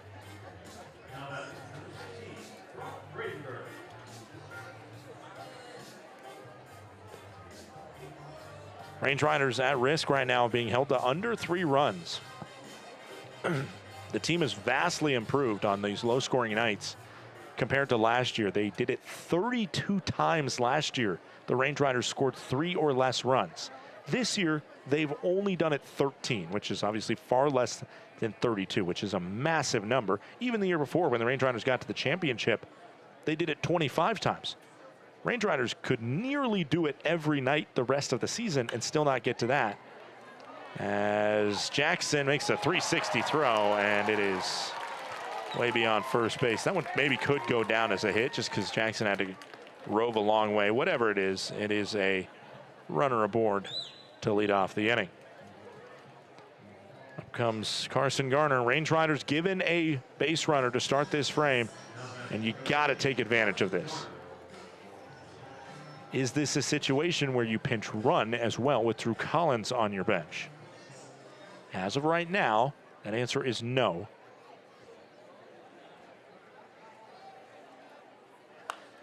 As this one into right field is down for a base knock. Bradenberg does the smart thing and holds at second. That is one of those situations. Maybe if you have Drew Collins, you're able to turn that into a first to third situation. Hornung steps to the plate. If I was managing, I would put Drew Collins on second and I would drop down a sacrifice bunt. Even with Hornung up, I'm still going for it.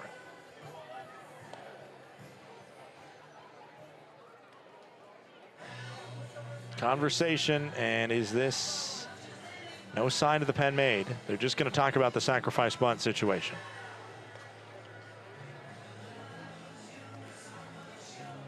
Humberto Vela has only thrown 65 pitches. That's not the concern. It's can the Range Riders figure him out before they take him out? And although it was not a leadoff hit, it did get scored as an error. It is still a cracked open door for the Range Riders. Garner followed it up with just the 4th hit of the day. And in a 3-1 score line, the Range Riders, the reason why you do not drop down or you do not pinch run is the fact that it's a 2-run game now. I think my brain was a little bit still operating like it was a 1-run game. Hornung steps up, and that's maybe also the reason why you don't drop down a sac bunt. Well, we will see what the call is. Squares to bunt, pulls it back. It's outside. 1-0.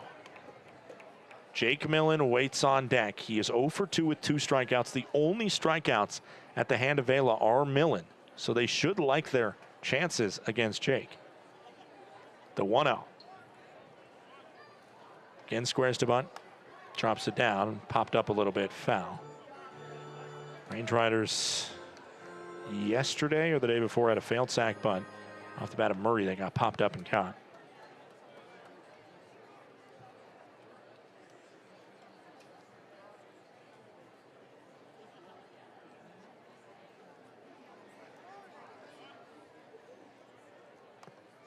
That's a failed sac bunt, and now there are 2 strikes, and the sac bunt will not be an option.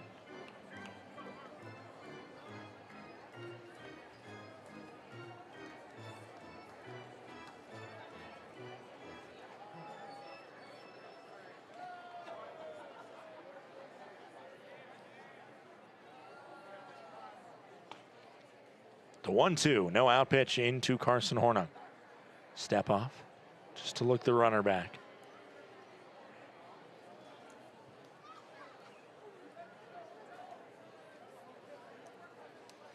The 1-2 pitch. Can Vela get the better of Hornung?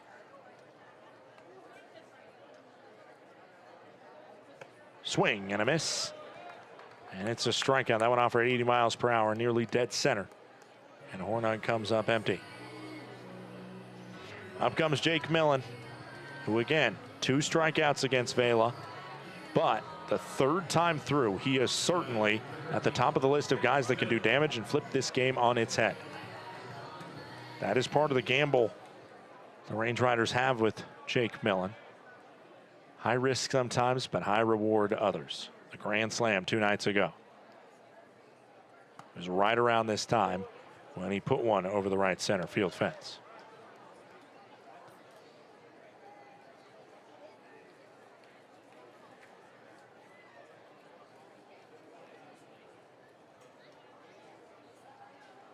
The 0-1.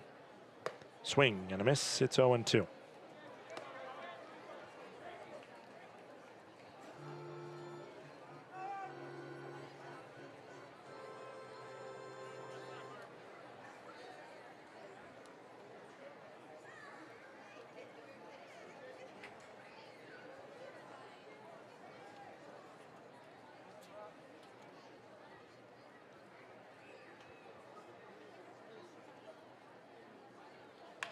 Hit hard, but foul.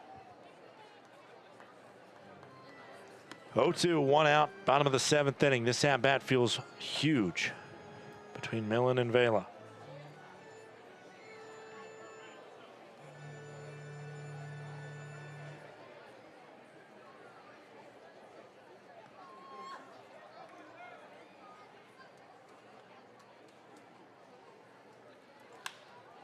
This one hit well, but foul. That's what you're looking for with Jake Millen. 100 off the bat. When he makes contact, it is hard, it is loud. 101 down the right field line. Did not register at distance, but he hit it pretty good. Beautiful sunset over third base here. The 0-2 outside. The question now is, can Millen and these Range Riders in the bottom of the 7th push the sun over the horizon on the day for Humberto Vela? The 1-2, 1 out pitch. Ball inside, 2-2.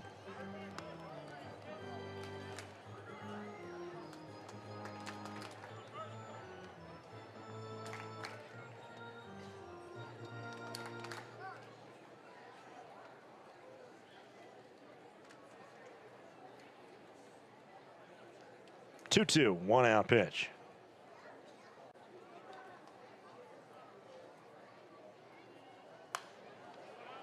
Fouled off.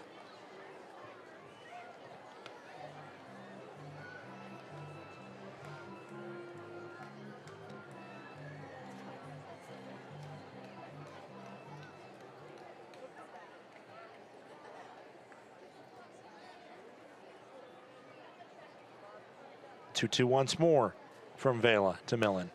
Hit it to right field.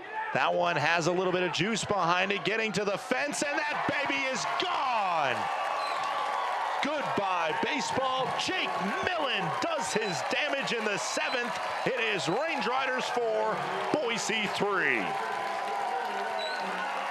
O'Hara originally took a route in and then started hard back towards the fence, and all he could do was watch that ball blister the trees behind the outfield walls. Home run number 16 for Jake Millen in the 2026 campaign.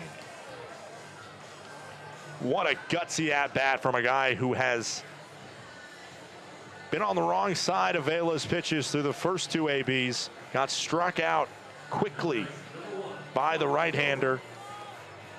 And now Tommy Rover steps up to the plate as Persky makes his way to the mound. 1 pitch left in the wrong spot, offered dead center at 83. That was exactly the amount of pitches that Millen needed to see before he found one that he liked. And boy, oh boy, that one's not coming back. The double high fence over there, breeze just slightly moving that way. And a 1-out 3-run blast by Jake Millen, who adds to a phenomenal week where he's put himself back in the conversation of, is he going to beat the record that I talked about coming into tonight when I mentioned that Christian Kirtley, former Range Rider, is in the building here on vacation with his family, and he had 20 home runs in a season alongside Brody Wofford and Kingston Liniak. That's the most ever in a single season. And Millen, who came out of the gates firing, looked like he was on pace to possibly threaten that, went through a slow period before now spiking up. And for Jake Millen, his 3rd home run of the week, and RBIs number 8, 9, and 10, put him to home run number 16, and especially against the Red Pocket Mobile squad that allows a lot of long balls, they very much could see Millen have some success, and, you know, maybe, just maybe, there will be an opportunity for Millen to mark his name in Range Rider history. That is a subplot right now to the game in front of us, which has just flipped on its head with a 3-run blast.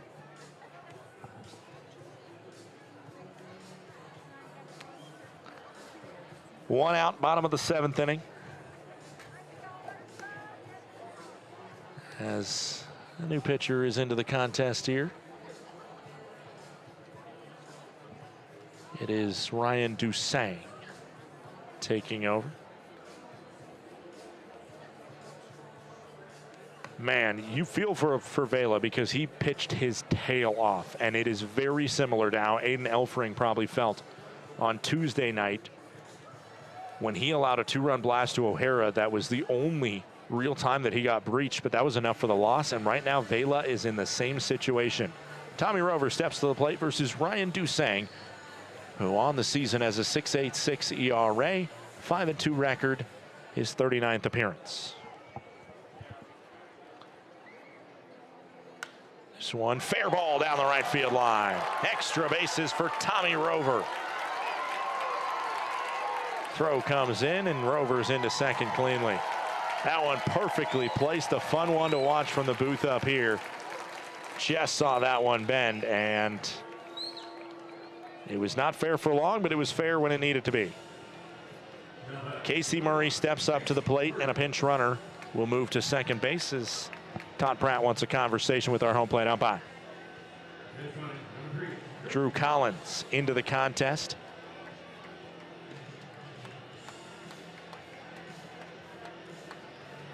He will be at second base. Always an interesting thing because he could certainly try for third. He's done it successfully before, and with a right-handed bat up, is this a situation that they try and send Collins to third base? One out, bottom of the 7th. Can Casey Murray come up clutch against Dusang and give the Range Riders a crucial insurance run? Squaring to bunt is Murray. He pulls it back. It's a called strike.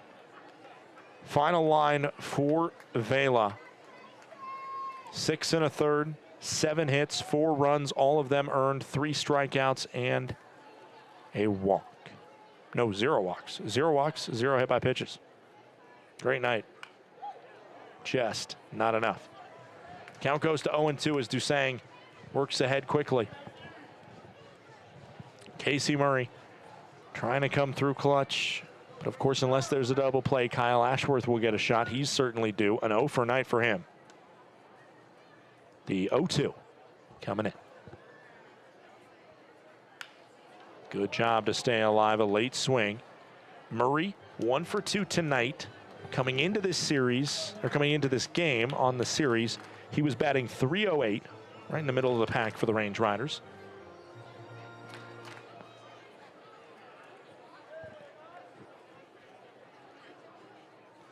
The 0-2. Ball outside. Collins on first. If one gets by, then certainly you would not be shocked to see Collins scamper quickly to third base. The 1-2 pitch.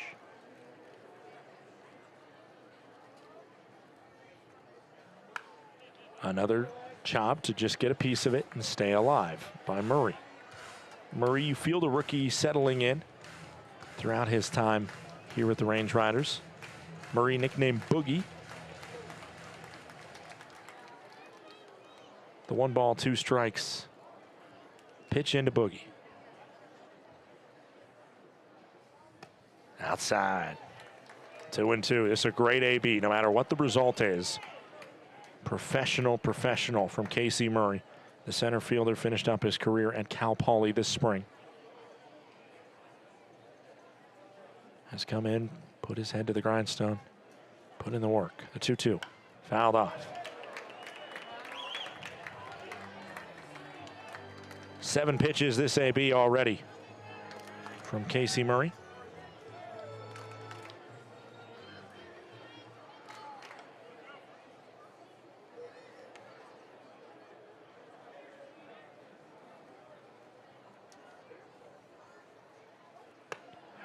Bluff of the bat. It is called strike 3. Crowd didn't like it. It did just scrape the top of the zone, and I think Murray knew it because he didn't challenge.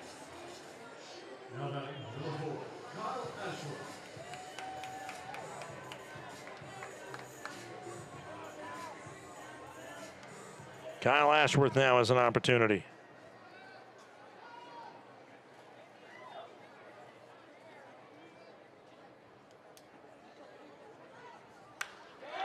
through the right side. Drew Collins gets the green light. O'Hara, not even close. 5-3, Range Riders lead. RBI single by Ashworth. His family in attendance. Got to meet his mom pregame yesterday. And got to be great for him to be able to do that in front of friends he's got in the building. Hit it 101, clocked off the bat. It was offered dead center at 90 by Duseng. Left it in a bad spot for Ashworth to gobble it up. And now he's trying to head to second. The throw goes in, and it's out at second base. Ashworth caught stealing to end the frame. We head to the 8th. Range Riders flip the script and lead 5-3.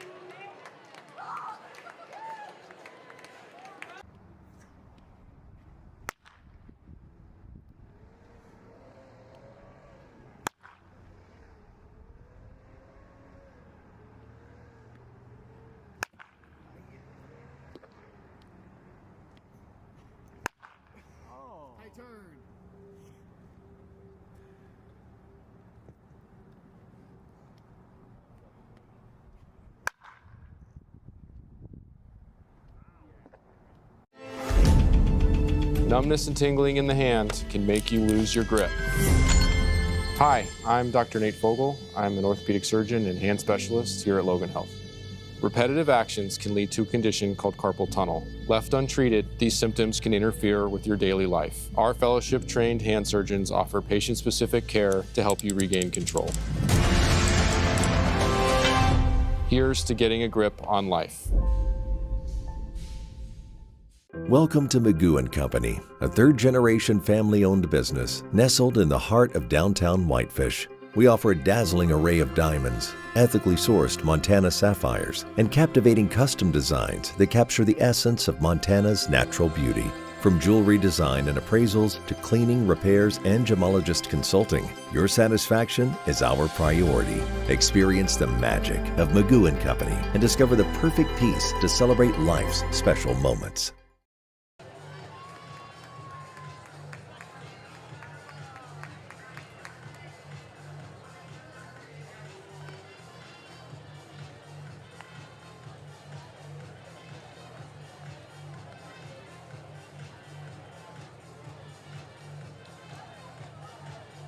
Welcome back. It's the top of the 8th inning.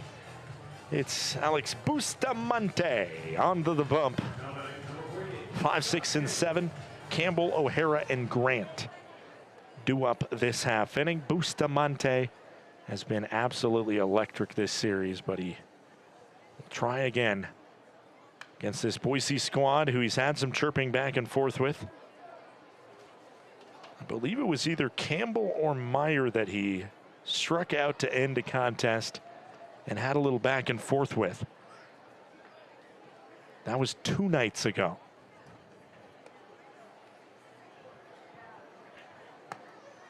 In the zone. Count goes to 0-2.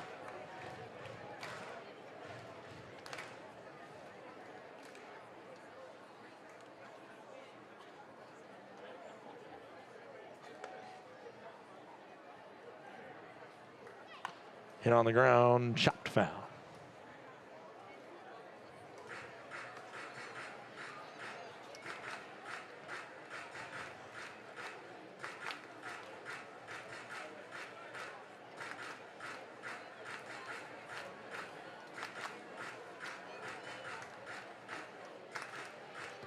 Oh, 2. No out pitch coming into Scott Campbell, who's 0 for 3. Told you I'd tell you the story of the Atlanta Braves manager or owner, Ted Turner, who threw on the managerial jersey. Swing and a miss. Bustamante sends down Campbell. 97 on the gun from the Range Rider righty. So basically this story, let me get it in real quick. The team was on a 16-game losing streak, and Turner, it seemed, wanted to give the squad's real manager, Dave Bristol, 10 days off so Turner could see up close what was going on with his team. His career managerial record was 0-1. Atlanta would win the next day, but regardless of who was managing, they were a very poor team. They went 61 and 101 that year. Called strike on a ball that just scrapes the bottom outside corner of the zone to Michael O'Hara. After losing his one game, Turner met with the media and made a point of showing them the check he had received that day for meal money. Man, what a moment. I think I was talking yesterday about the moments that would be absolutely hilarious with modern social media now. That's one of them. That would have been on fire on the interwebs. This one hit and through up the middle for a base knock. Gets towards the gap. O'Hara, who was thrown out at home. His last time he was on base. Will not risk getting thrown out on the base paths again.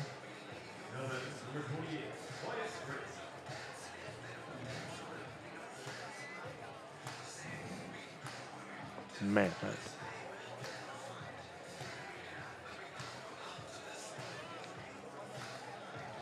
Up steps Wyatt Grant.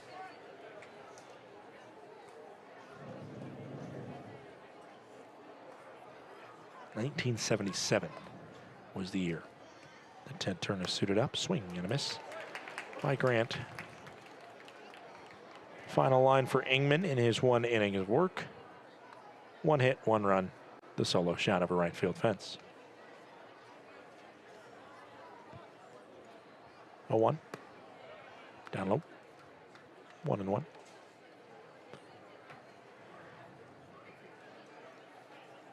This series, Bustamante has pitched 1 1/3 inning, picked up a save, and had 4 strikeouts. Fouled off, 1-2. How about the debut today for Cade Anderson of the Seattle Mariners? Just called up today. Had his debut, went 5 1/3 innings, had 5 strikeouts. Went through the Cubs lineup clean the first time. As there's a swing and a miss and a punch out of Grant. 2 gone in the top of the 8th. A 97-mile-per-hour pitch again from Busto. The Mariners ended up walking off the Cubs for the 2nd straight night. A Randy Arozarena 2-run blast. Finished it. We have a couple Cubs fans amongst us, working in our front office, maybe even listening at home. And I just wanted to mention that. We may not make the playoffs, but here we are, beating the Cubs. Ball count goes to 1-0. Life as a Seattle Mariners fan. Dramatically inconsistent. Just the way it should be. 1-0. That one gets by. Just in and out of the glove of Ratfield. O'Hara does not run. I believe home plate umpire called that a ball. But I thought for a moment he was just getting out of the way and maybe he would adjust his call. It's something that has gone as a strike before today. But not so much in this moment. 2-0 pitch. Misses inside as well to John Pyle. It is 3-0. Pyle has a single, but he also had that pop-up on a bunt play and a ground out over to short. 3-0, 2-out pitch. In the zone. Slowed it up a little bit, 94 to hit the zone.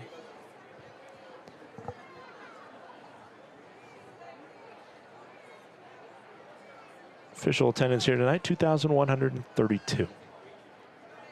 3-1 pitch. Swing and a miss. It's full. 3-2.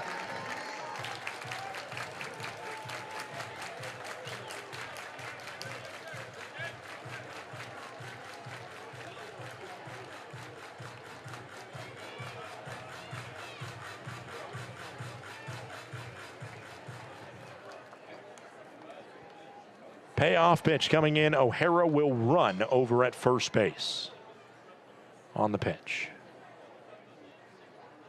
Swing and a foul tip into the glove. Bustamante sends down all 3, packing on strikeouts. O'Hara has a hit, but it is still barely touchable off the arm of Alex Bustamante. We head to the bottom of the 8th. It is Range Riders 5, Boise 3.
Logan Beard sees this first pitch to the rafters.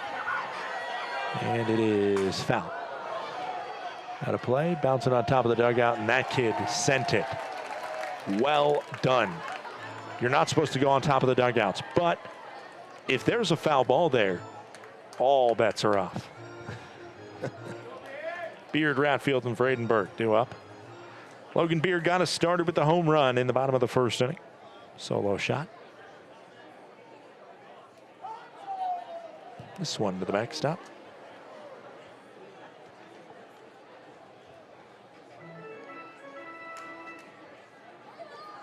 This is Cheney Trout on the bump right now.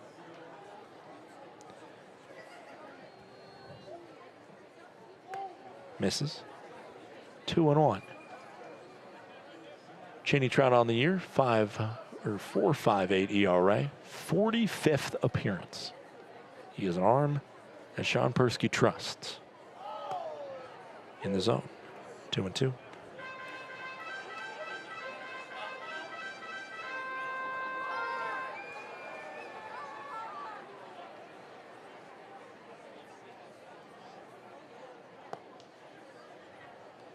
Counts full now.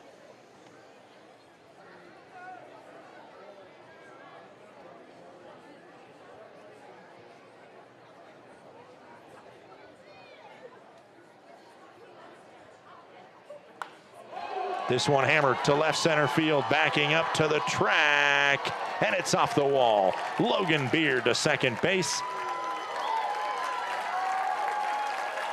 And that one is another extra base hit for Beard. Torched it well off the arm of Cheney Trout.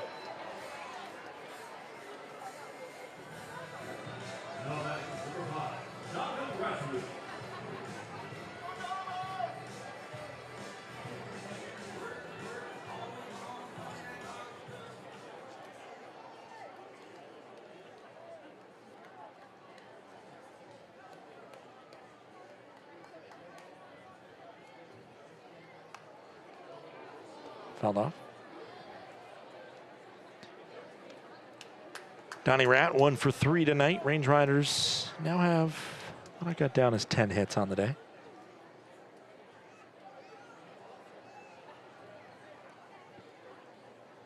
The 0-1.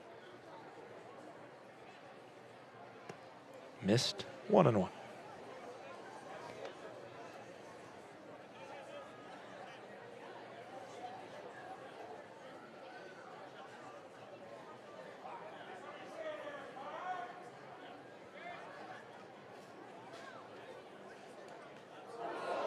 And it hit him.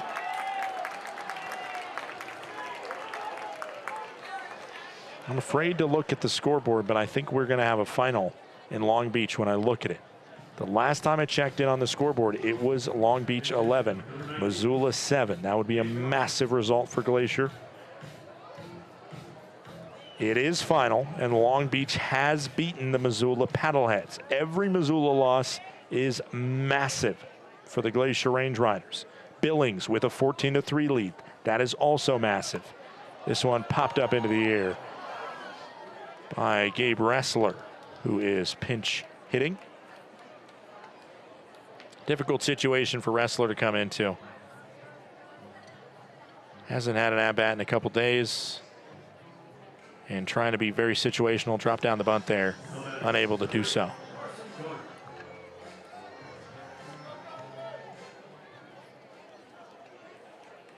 That is probably a designated pinch hitter, as Vredenberg, I assume, will re-enter the contest to play first base.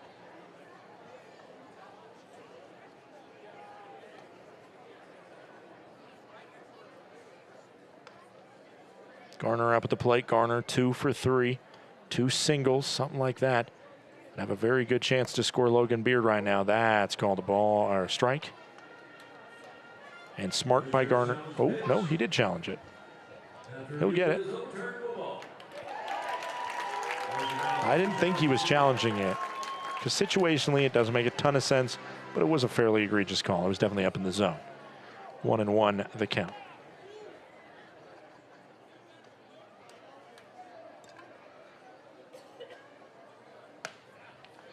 That one called a strike as well, and a challenge would have flipped that.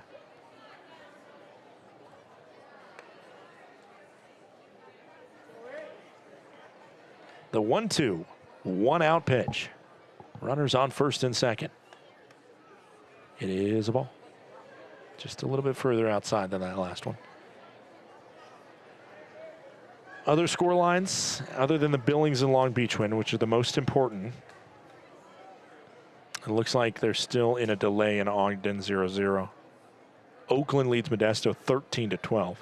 There's a swing and a miss. Turns down Garner. Carson Hornung. Wait. Apparently I missed. Apparently I didn't personally maybe overturn that. Maybe I didn't take the strike off, as that one's fouled off. Maybe I just added. I just added the ball in, and when it was overturned, I didn't take the strike that was called off. Mubby, 3 balls, 2 strikes, 1 out. It is for sure a full count now.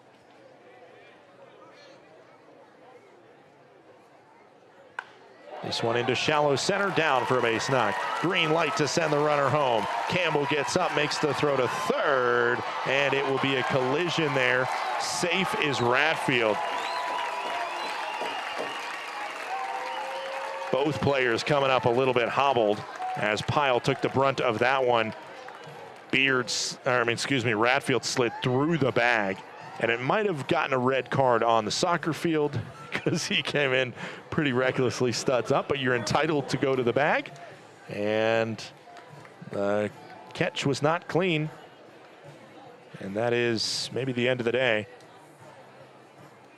for Cheney Trout. Or maybe it's just a conversation.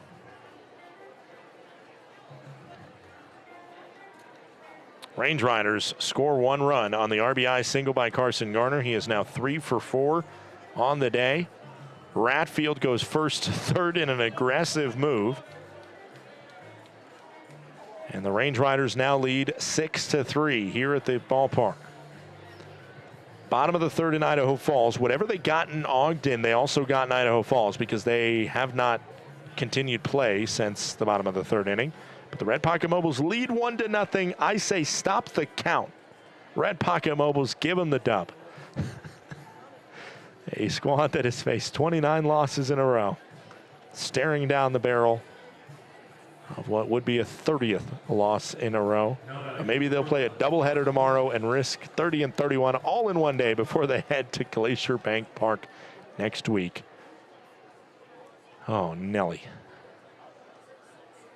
Up comes Carson Hornung, who sees a called, oh my goodness, that was about as bad of a strike call as I've seen. Oh, Nelly. That's 3 balls outside the zone and almost low, too. Goes to 1-0. Good challenge by Garner, or by Hornung to call him on that one. That one called a strike as well. And ABS, everything is being taken right now as a strike by our home plate umpire. So just throw something that your catcher can catch. Range Riders now 2 for 2 on challenges. Boise's 1 for 1. Ball outside. Cheney Trout is being left out there. Despite struggling to get the outs, just 1 out, and it was a pop out on a bunt. He was gifted the 1 out.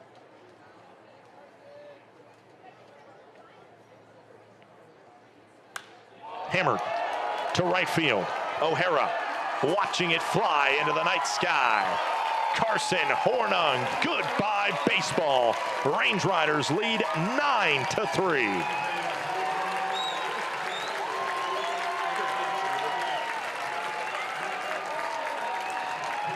For Hornung, it's his 5th home run of the season, and it feels like nail meeting coffin.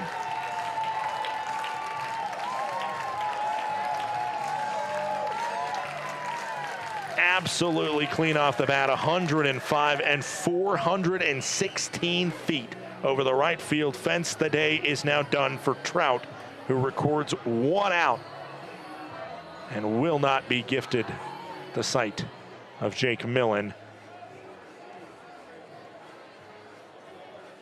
Wow. Range Riders offense was in low gear for the first 6 innings. Only thing they got was a solo shot by the Range Riders' Logan Beard. But in the bottom of the 7th, the Range Riders totaled 4, emphasized by a Jake Millen 3-run blast. And in this inning, a Garner single and a Carson Hornung no-doubter over the right field fence, 416 feet, bring the day to a close for the Boise starter, or for the Boise relief pitcher, and make it 9-3. The Range Riders have launched themselves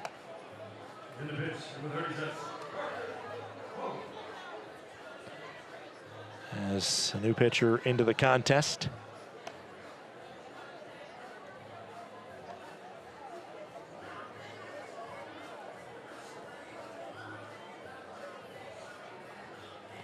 As Parker Hogue.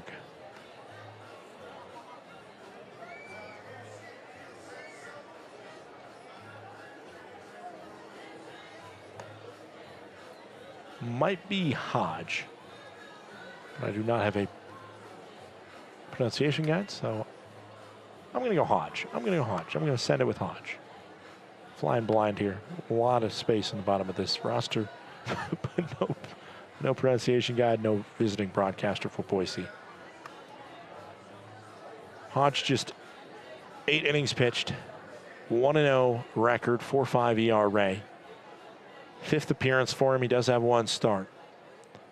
And opposing batters are hitting .250 against him. Haymarket, Virginia native, went to Slippery Rock University. Range Riders up by 6 here, so I guess it's a good time to ask life's important questions.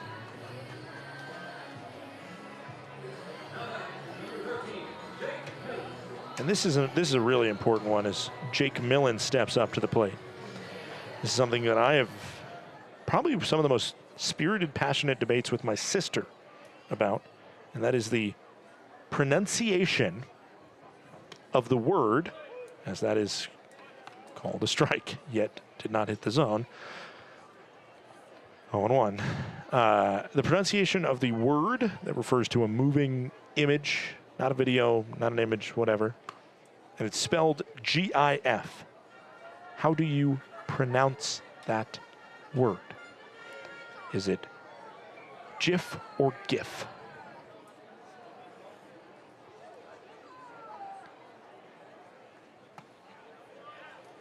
called strike.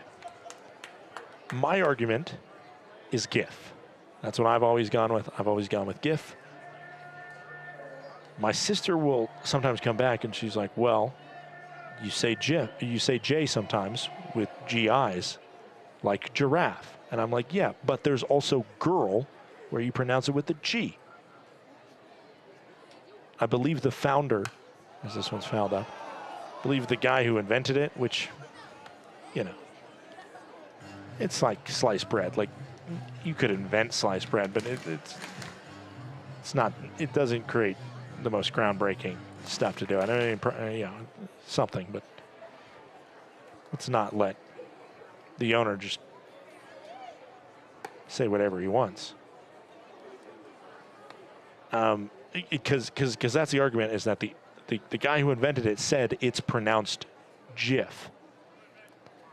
But if I invent something, as there's a ball to make it 3-2 right now on Millen. If I invent something, it doesn't mean I get to recode the human language. And I get it. This is not a recoding. It's happened before. GIs can be pronounced J, but I think most people would look at GIF and pronounce it GIF without any context behind.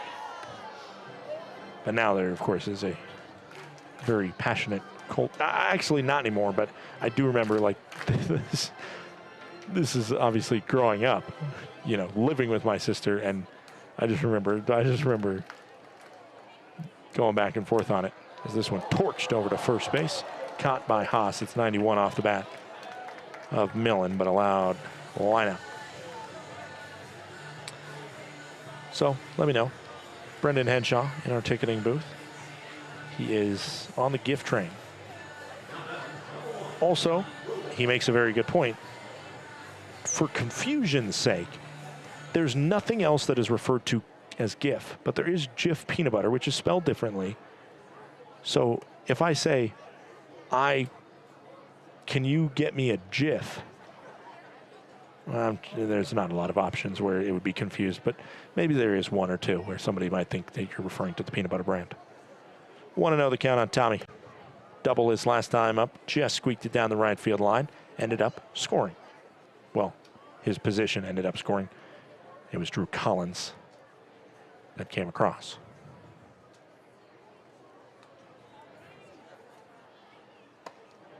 Ball high.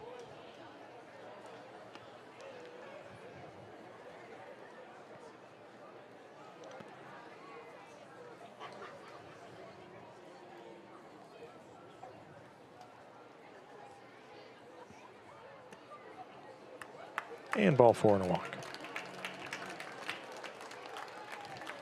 Rover gets down to first. Nobody warming up in the pen. It looks like it'll be Bustamante in the top of the 9th inning as Casey Murray steps up to the plate. Murray struck out looking his last time up. Has a single into right field today, 1 for 3.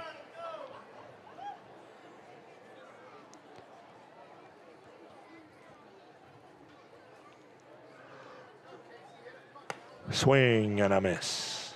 Offered 85, near middle. Count goes to 0-1.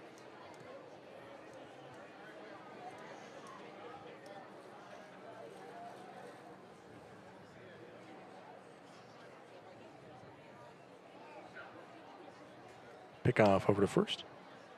Check on Rover there.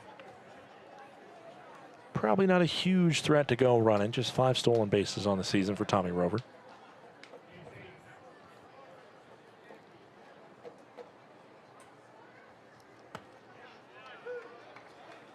Strike makes it 0-2.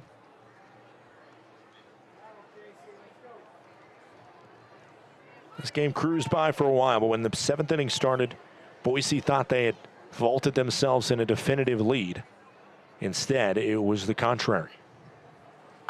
This one gets a piece of it, but it's at short. The throw made to second, on target in time for out number 3. Range Riders tally 4 in the 8th. They have a 6-run lead. Alex Bustamante coming out to try and finish it.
Welcome back. It is the top of the 9th inning.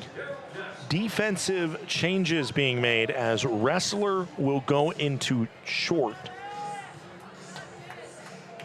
And Garner will play first.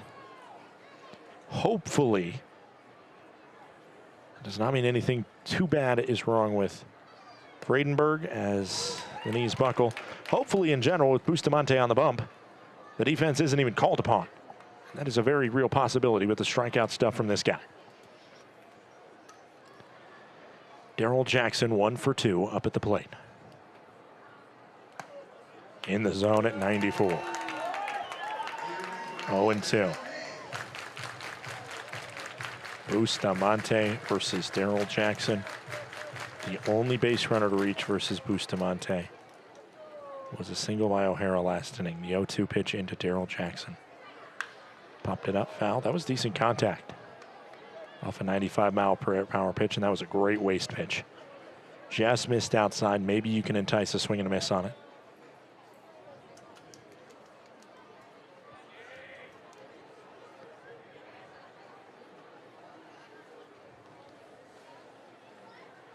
Swing and a miss. Got it with a slider. Absolutely beautiful. One gone, top of the 9th. Do have a final from Oakland, California. The Ballers win again, taking down Modesto. It's a Modesto squad that looked nearly untouchable, but now they've lost 4 in a row. The Ballers are coming alive at the right time, similar to the Range Riders here. Ballers have won 4 in a row. The Range Riders trying to win their 4th in a row. Swing and a miss by Diego Murillo, who is 0 for 4 with a flyout, a lineout, a ground into a fielder's choice, and a strikeout swinging that started this contest off.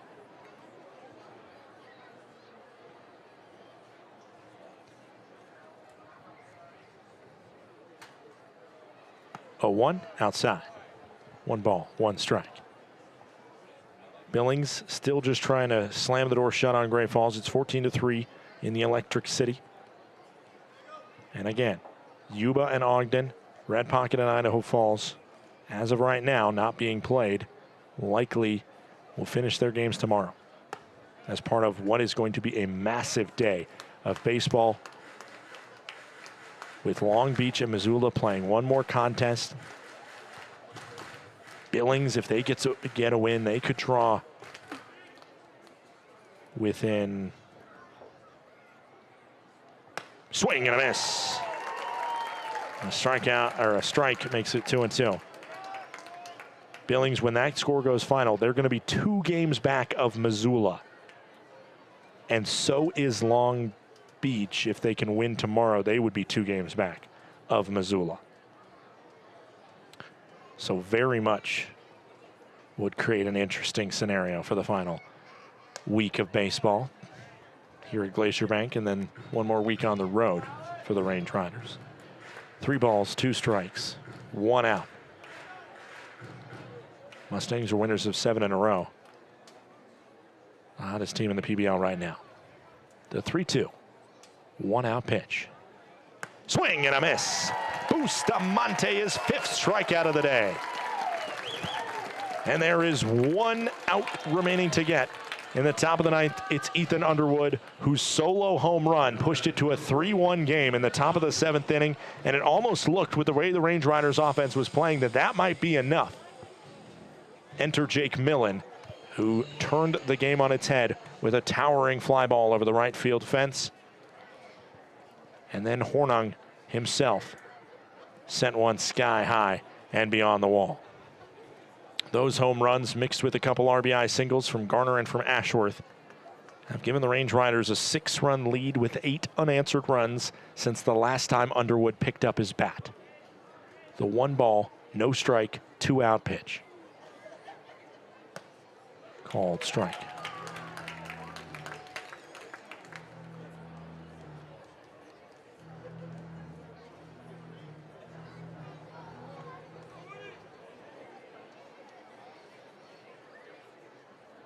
The 1-1. Into shallow center field. Murray under it, and that does it. Range Riders win. What a gutsy comeback effort for the second straight night. The Range Riders trail after the 6th inning, and a 7th inning rally mixed with some insurance late gets a victory. 5 strikeouts for Alex Bustamante, and that's the man we're going to hear from next. An electric week for him. There's also been some chatting back and forth with him and the Boise bench. We'll see if that surfaces at all with a little spice in the postgame. First time that we'll talk to Alex Bustamante on the postgame this season. Final score, Range Riders 9, Boise 3. What an outpouring it was late from the offense. And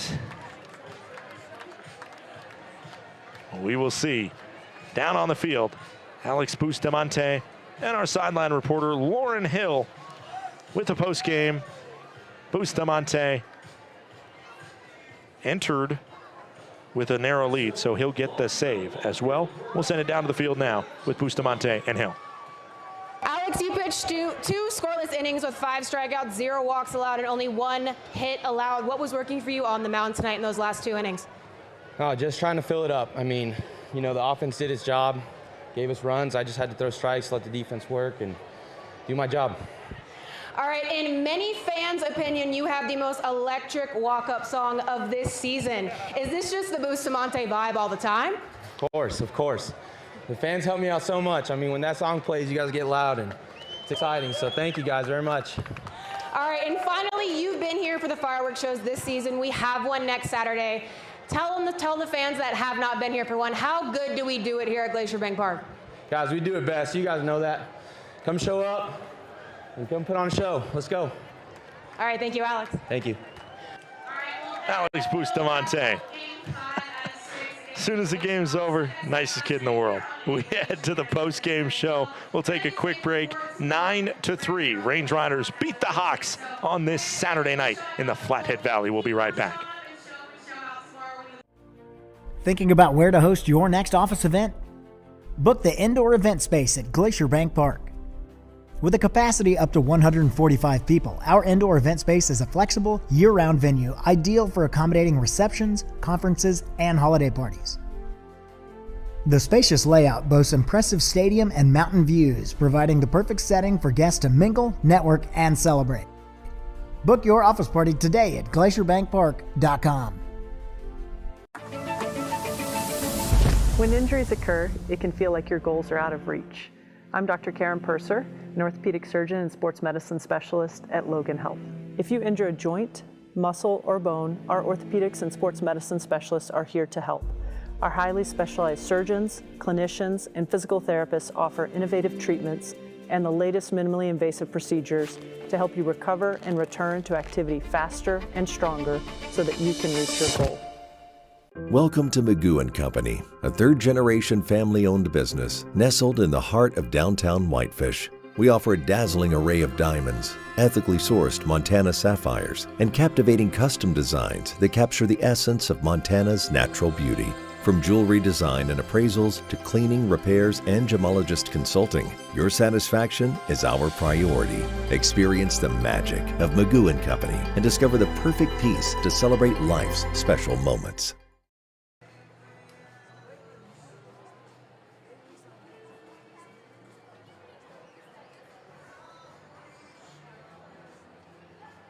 Welcome back in. Glacier Range Riders with the win here in front of 2,132 people at Glacier Bank Park on a Saturday night. Great night for baseball. Bustamante popped that. Got a pop up by Underwood to finish the contest. That finishes off a save for Bustamante.